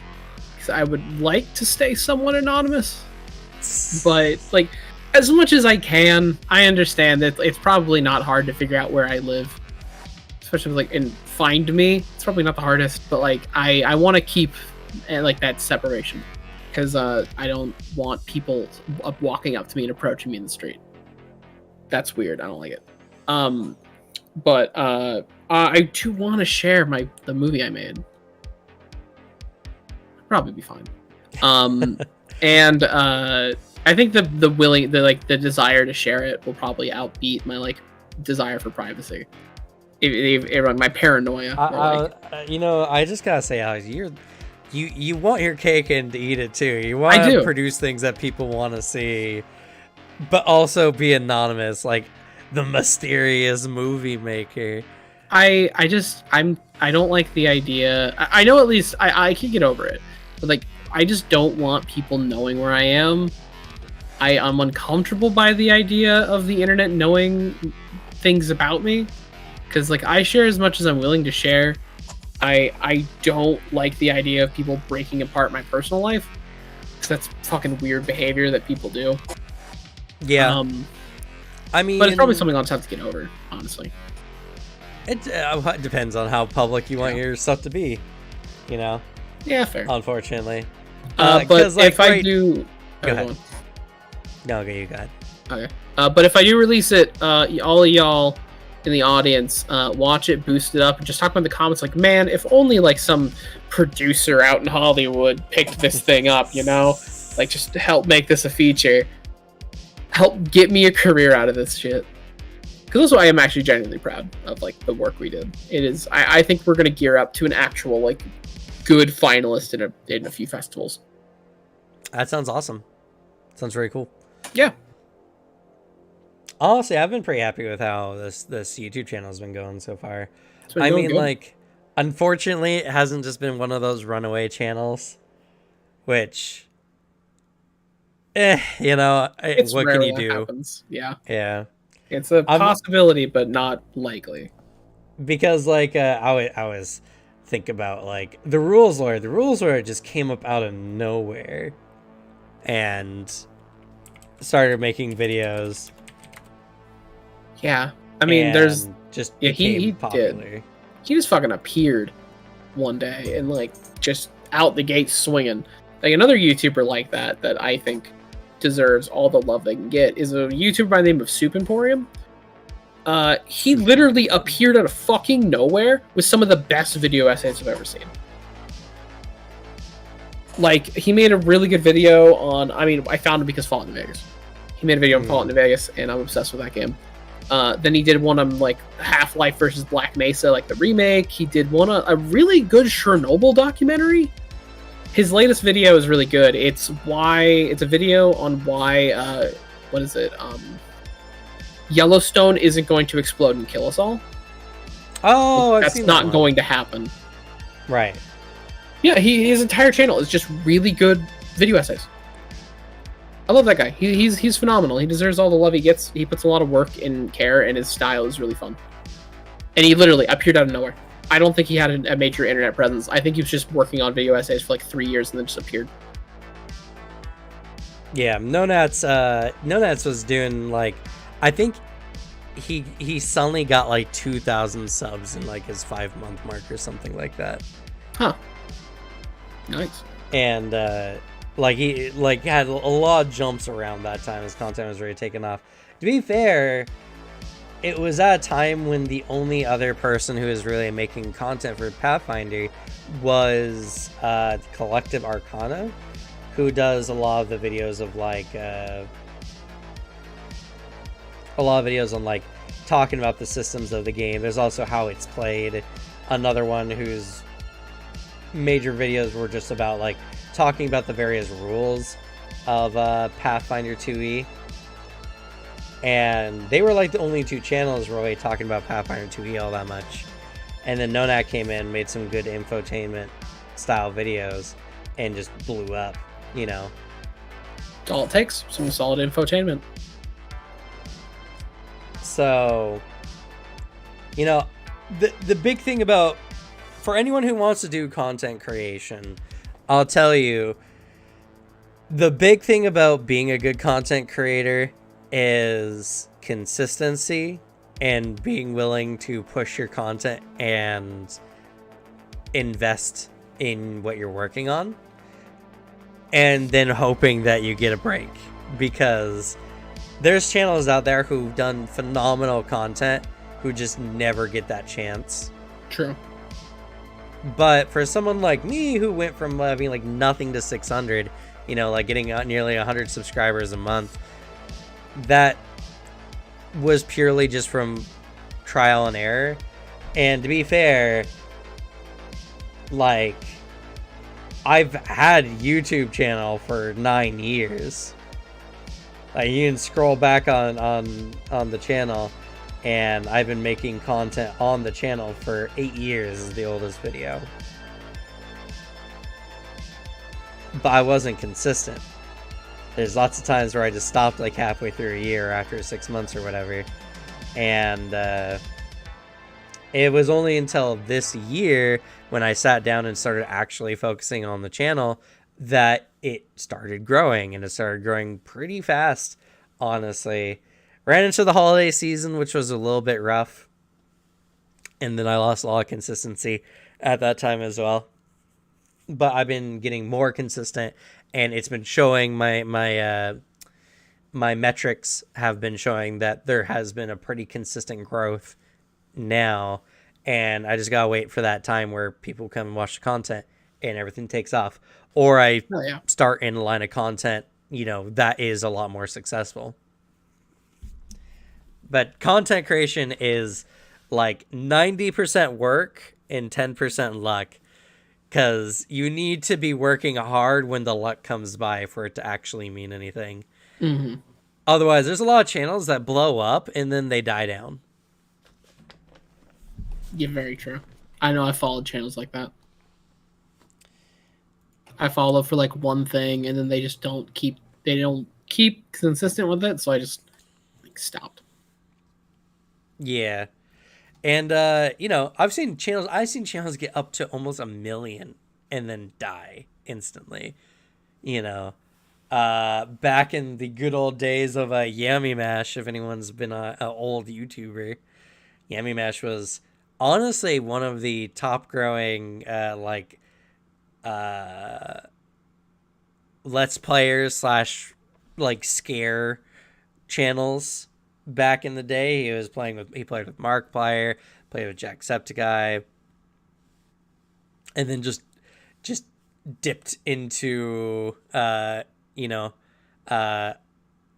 state of just no one watching his content anymore. That's because he messed up and did some stuff. But you know, that happens to a lot of people. I've seen some.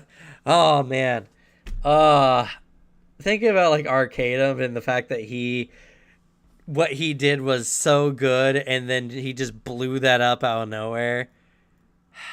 Ugh. It's always super saddening. It always is. And I gotta say, I do only recognize Yummy Mash's name because oh Jesus, what the fuck? It was Groovy or Friend Hope. Internet blip, it was weird. But like, I know because the episode 1 of the FNAF Let's Play for Markiplier is a bit of a meme with like just saying the opening of it, like having that memorized. Right. So I know it because he's like, I saw Yummy Mash played it and it looked really good. I've never watched his content. I watched a little bit of it. I never really liked him all that much, but he got like to 1 million. Yeah, I mean, I watched Markiplier back in the day, like long time ago, but I also just don't really watch Let's Plays like anymore, really. I kind of just watch infotainment, to be honest. A lot of the popular Let's Players kind of stopped doing straight up Let's Plays. True. I do like some of their like actually, like, I'll say Markiplier did a bunch of sketch stuff. So his sketch comedy is actually pretty good. Markiplier is very funny. He's a very like commendable person when it comes to content creating in general. He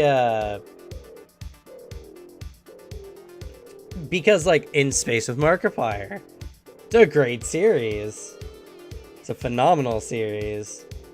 And all of the stuff he's made, he makes, like, In Space with Markiplier and everything, he makes it at a deficit. He loses tons of money on those projects, and he does it just because he wants to entertain people and because he has enough disposable income to do so.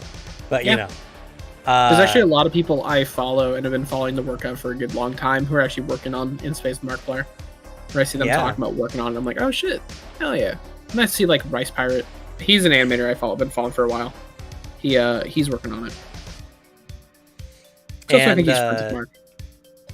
Mark still does Let's Play content, which is remarkable considering most people in his like age bracket for how long they've been on YouTube kind of stopped doing Let's Play content to just do whatever. Like Jacksepticeye went the way of PewDiePie, which is just kind of react channeling in a bit, like not to videos but like funny clips and all that kind of stuff, or talking about certain things. I mean, Jacksepticeye still does Let's Play stuff here and there, which I kind of like that content more than his other content. But fair.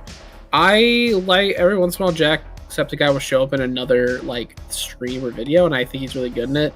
I think my favorite little thing was Ludwig did a stream where he watched a bunch of YouTubers like first videos they ever released. Oh, and Jacksepticeye's was the Metal Gear Solid 4 like impression. Yeah. And then Jack like calls him as like it was a different time. Fucking funniest thing. He's really funny when like he's in something else, honestly. I don't like his core content, it's not for me. But whenever he appears with someone else, really fucking funny. Because he's just good with like having a good chemistry with another person. Mm-hmm. He's very personable. And thanks for the follow, Rosano Colombo. I think that's how it's pronounced. Rosano Colombo, thank you for the follow. Colombo. Just one more thing. Okay. It's a TV show. Oh, okay. Columbo's a strange little man who solves crimes. I really like Columbo. It's not spelled like Columbo. Good night? Yeah. Also, I think the second bazillion person who watch this channel somewhat regularly. Nice. The other one's they're from Argentina though. Argentina. Yes. That's right. It's close. Yeah. The I love to see when like we have a group of people all from like different parts of the earth. It's really fun seeing like a whole community full of just like a lot of people from all over. Leads to some fun like interactions, and also more people the better. Bigger community, more people from different walks of life is always a good thing. Yeah. Heck, that's why I'm doing the, like, honestly, the content where we do other game stuff is not very popular on the channel. It doesn't perform very well for the amount of work that goes into it.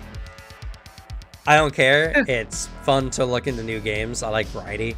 And it is really fun to do. It also brings in more people from other communities into ours, So it's always good. It's always good to get some more people here and there. Join the love, have fun. This is predominantly a Pathfinder 2e channel, or at least it's built a lot on Pathfinder 2e. But I'm a tabletop player through and through. I play a lot of different tabletops. Pathfinder 2e just happens to be my favorite. But, we get I can't wait until Twitch changes its whole thing, even though a lot of people don't want it to. If they can remove exclusivity, then I'll be back on Twitch. Or I'll be back on like being able to market on Twitch and do stuff on Twitch. And if we get, if the YouTube channel gets into the YouTube like program or whatever, partner program, then a lot of these chats, a lot of these live play things will get more fun because we'll be able to have more interactivity on the channel. We'll be able to have fun alerts, fun dono things. Yeah, there was some fun. There's also like a really big community. I don't want to spoil it because it'll be fun to reveal it when we're doing it. There were a few really fun tabletop like stream ideas to like gamify it with chat. Yeah, that would be a lot of fun too. And don't worry, Rosano. My Spanish is terrible, but I'd still understand some of it. I read a lot better than I speak, honestly. So I'm the exact opposite. Nah, don't be self-conscious about like your English ability. Feel free to contribute however you want. Yeah, it's true. Don't worry about it. Alex, I read Spanish, so you can use Spanish. It's okay. I may have to sit here and stare at it for a second, but I actually get it. I cheated in Spanish class, so I don't know. I didn't pay attention. I also just I can't pronounce a lot of Spanish words. Like, I was just actually unable to pronounce it. So I got in trouble in class because I am incapable of rolling my R's, and my Spanish teacher was very upset at me for that. I was like, I've tried so many times, I can't. Yeah. I'm so sad. My Spanish used to be so much better. I remember working at Macy's, and sometimes I was just speaking nothing but Spanish for like 4 hours. It's the best my Spanish ever was. Then I moved out here to the sound across the mountains. Now there's like almost no Spanish people over here. No. You don't use it, you lose it. Yeah. R's my worst enemy. Yeah, I mean, how I always put it is, like, I have trouble enough, like, pronouncing, like, some English stuff. Like, I can't do another, like, language. Though I want to. There's languages I think are really interesting. I like learning about how languages work and function, like, linguistically, than I do actually learning them. I don't know. I also just like gathering knowledge and information. Just, like, for fun. I'm the same. I enjoy learning Spanish. I enjoyed sitting there and putting it to practice, and was very eager. I still have the Rosetta Stone for it too. Yeah. I had just had 2 teachers in a row in high school that killed my like, I guess, passion to learn another language, because they're just awful. Actually, my English is better than my Spanish, but I speak better than I write. You Fair. know, that's actually super common. That's a very common thing with a lot of people who, especially the younger generations. It's because a lot of content they consume is mostly produced in like English-speaking countries. So that's how it gets. But yeah, no, it's totally cool. That's completely fair, honestly. I don't know. I thoroughly just enjoy. I enjoyed Spanish a lot. I actually like Spanish more than English. It's just no one I know really speaks it. So, you know, what can you do? You know, I don't get to use it nearly enough. I would love to sit back down and relearn it again. But yeah, don't worry about it. Broken English is fine. I'm pretty good at parsing out the information and understanding it. Especially because a lot of what I did at Macy's was like talking to people and trying to understand like what kind of clothes they were looking for and all that kind of stuff. So even with my imperfect Spanish, I was able to pretty much comprehend what people were saying. So it's all good.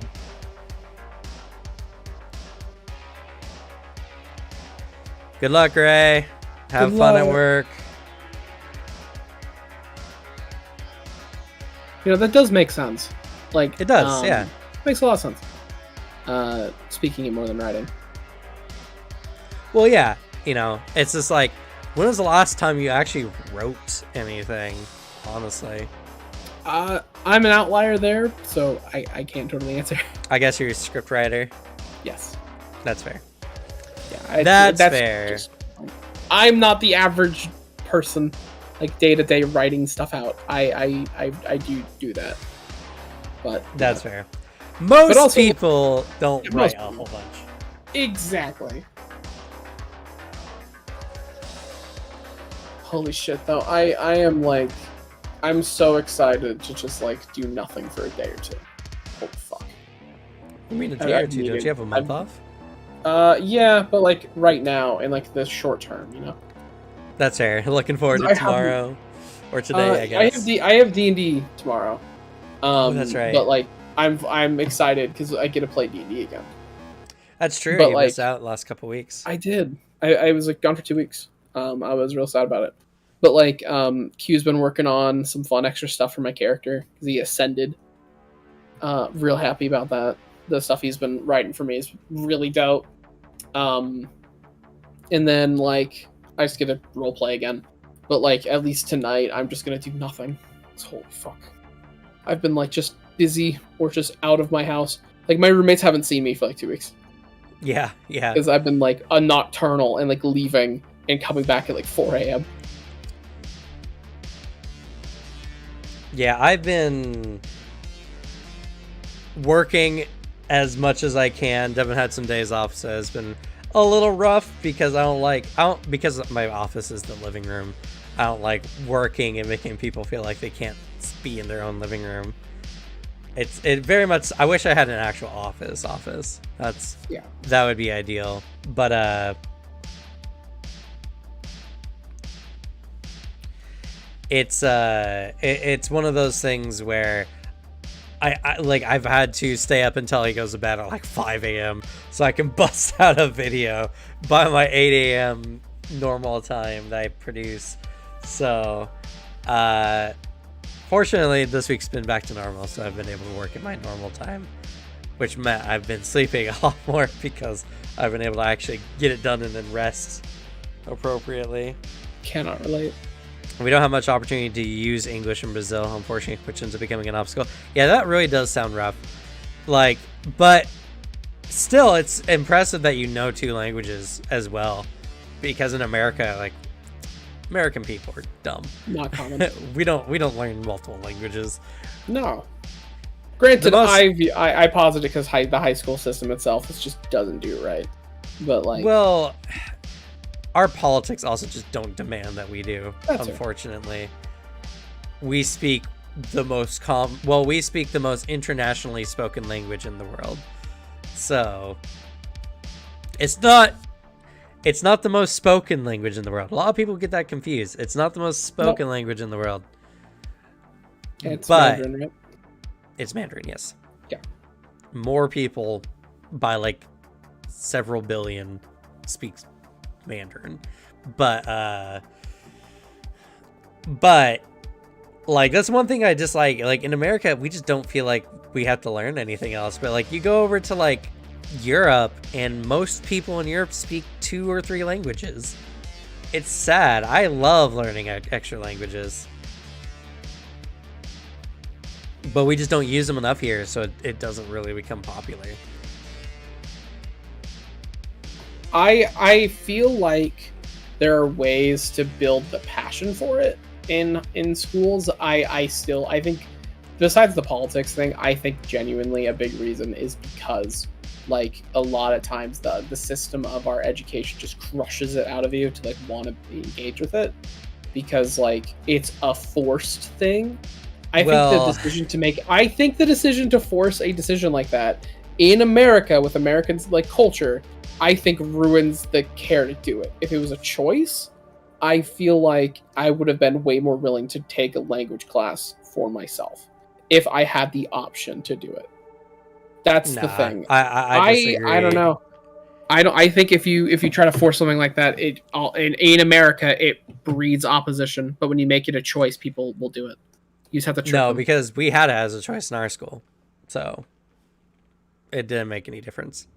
Yeah, but you learned Spanish. Because I wanted to learn Spanish. Yeah, exactly. But if you only get 2 skill points per level, are you really going to spend them on linguistics? Yeah, true. That too. No, but it's actually because in America, we literally have a culture of people who hate if you speak anything other than English. So, that's true. That's a weird thing. Granted, we're in an area where that wasn't that common. At least I wasn't. To be fair, that's happens in Europe too, in France especially. I've heard anyway that they don't, they don't like speaking any other language than French. But I know French Canadians do that too. You're really upset if you speak English, apparently. Some of them do. There's a lot of other countries where it's like in Norway, most Norwegians speak most of the Scandinavian languages. But there are Norwegians out there also who are just like, no, we only speak Norwegian. So, But in America, it's a very big culture thing. It's a very big culture thing, and it's terrible. And it's funny, you say you speak a little Italian because you have an Italian family. I speak almost no Norwegian, and I'm like 6th generation Norwegian. Like American from Norway. Because I actually went and visited my family in Norway.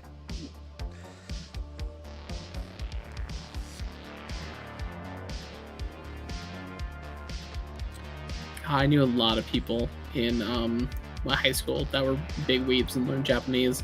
Though, granted, I wish I did, only because the teacher in the Japanese class was fucking great. I would have probably liked learning that language because he was cool. I hated learning it because I had 2 really bad teachers. One was just mean, is the thing. She was just awful and played obvious favorites. And then the other, taught it like we were in elementary school, in high school. So it was not fun to go to a day and just be talked down to for an hour. Yeah. I had pretty cool teachers, honestly. It's funny, though, I actually know more Japanese than Norwegian. Just because I watch so much anime. You just eventually pick it up.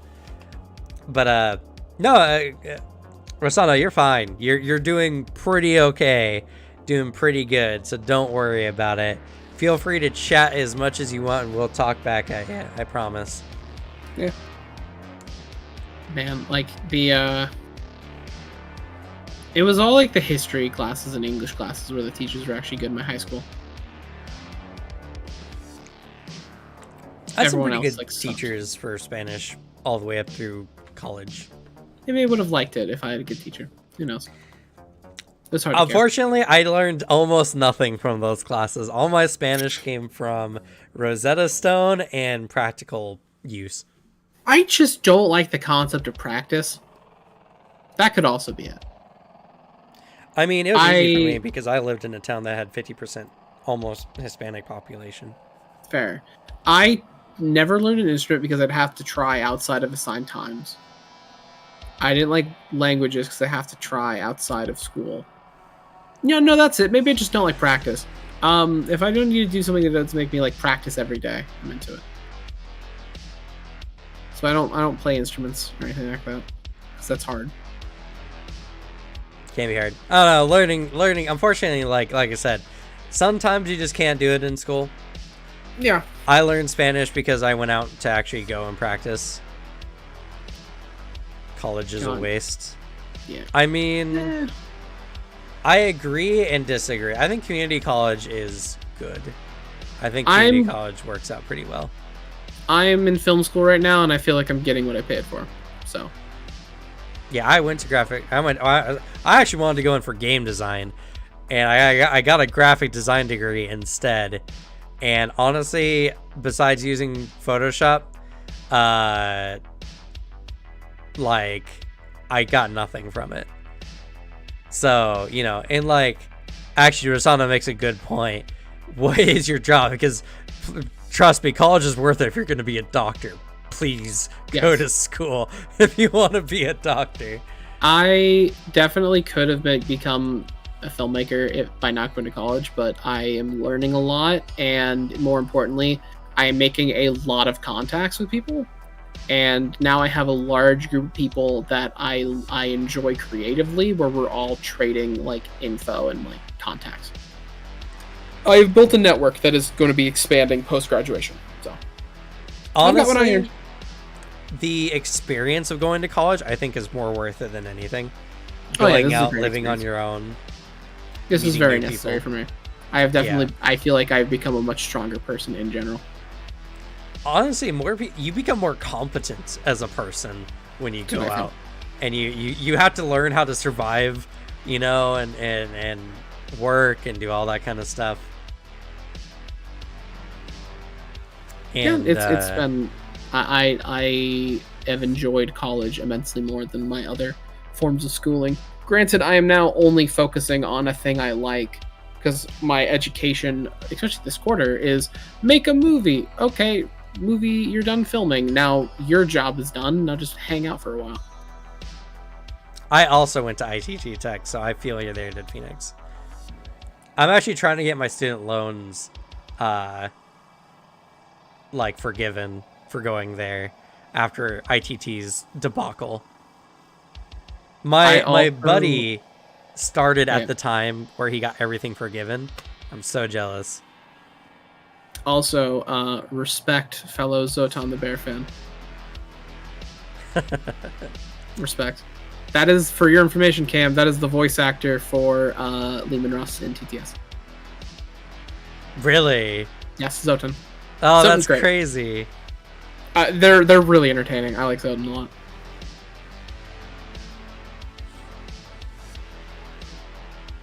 You should try. I've been trying for like a couple of years now, and they haven't thrown it out yet. So fingers crossed. That's $30,000 I don't have to pay back.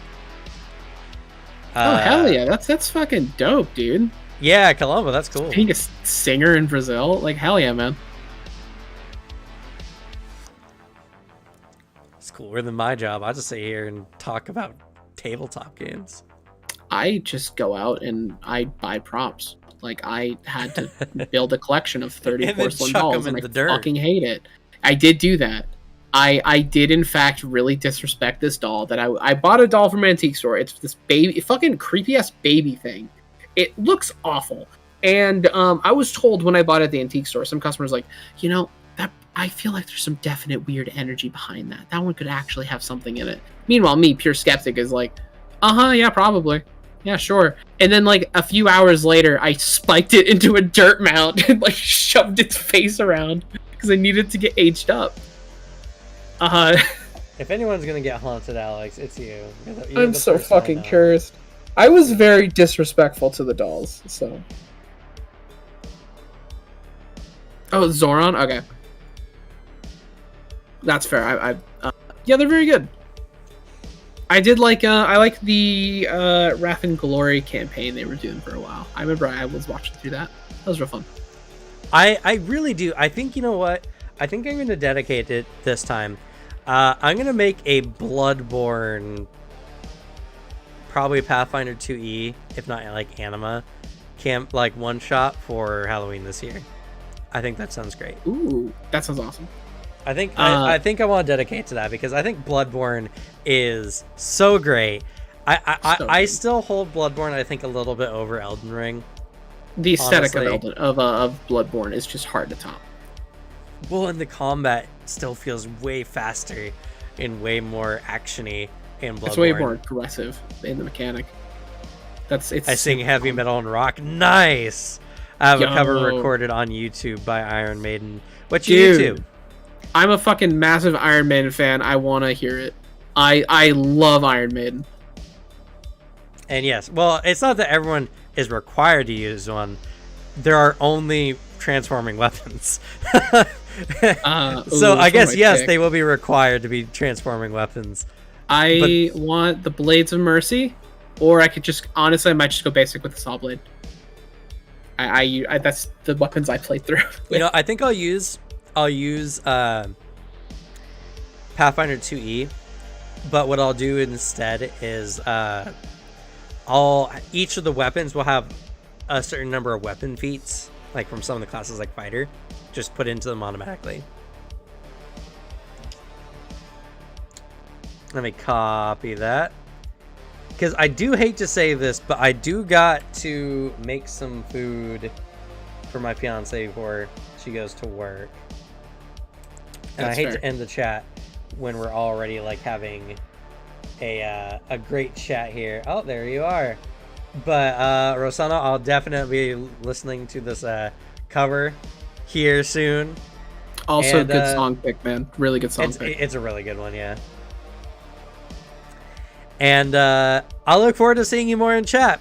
Please come on by again and chat with us or watch any of the videos I posted on the channel. I'm very excited to have you along. And since you may or may not know this, I also stream on YouTube. And let's do the end spiel here. Thank you all so much for watching. I highly appreciate all you coming in and having fun time, having a nice chat. Welcome Rosanna and welcome Epsilon to the Twitch today. Y'all can also follow me on YouTube, We're gonna be the YouTube's been doing really well. It's been blowing up. Hell, we even had like No Nats stop by one of the videos and post a good a comment on one of the recent videos, which is So pretty big. And I feel like the channel's gonna be going somewhere. So you're getting all on the ground floor here. Also, join the Discord linked down below, and in chat, and in the description of the YouTube video, where we talk all things tabletop, including things like Warhammer 40k. That chat's been popping off a lot lately too. Guilty as charged. As well as if you want the chance to play with me and my friends on tabletop, I always recruit there first. And starting next week, Monday, I believe. It'll be either Monday or Tuesday. Monday's a little rough day for me sometimes, but Tuesday for sure, I will be recruiting for the one-shot we'll be doing of, it looks like either Vampire the Masquerade or Blades in the Dark. We'll see. Come on, guys. Warhammer, just boost it up. Get that Warhammer vote, please. So, yeah, I'm definitely very excited for those coming out on the channel. We're going to be playing with some new people. We had a new person come in last time when we played Shadowrun. So, and that was a lot of fun too. So, yeah. If you're definitely interested, come check it out. And, oh yeah, the community tab is still open. It'll be open. Sunday will be the last day.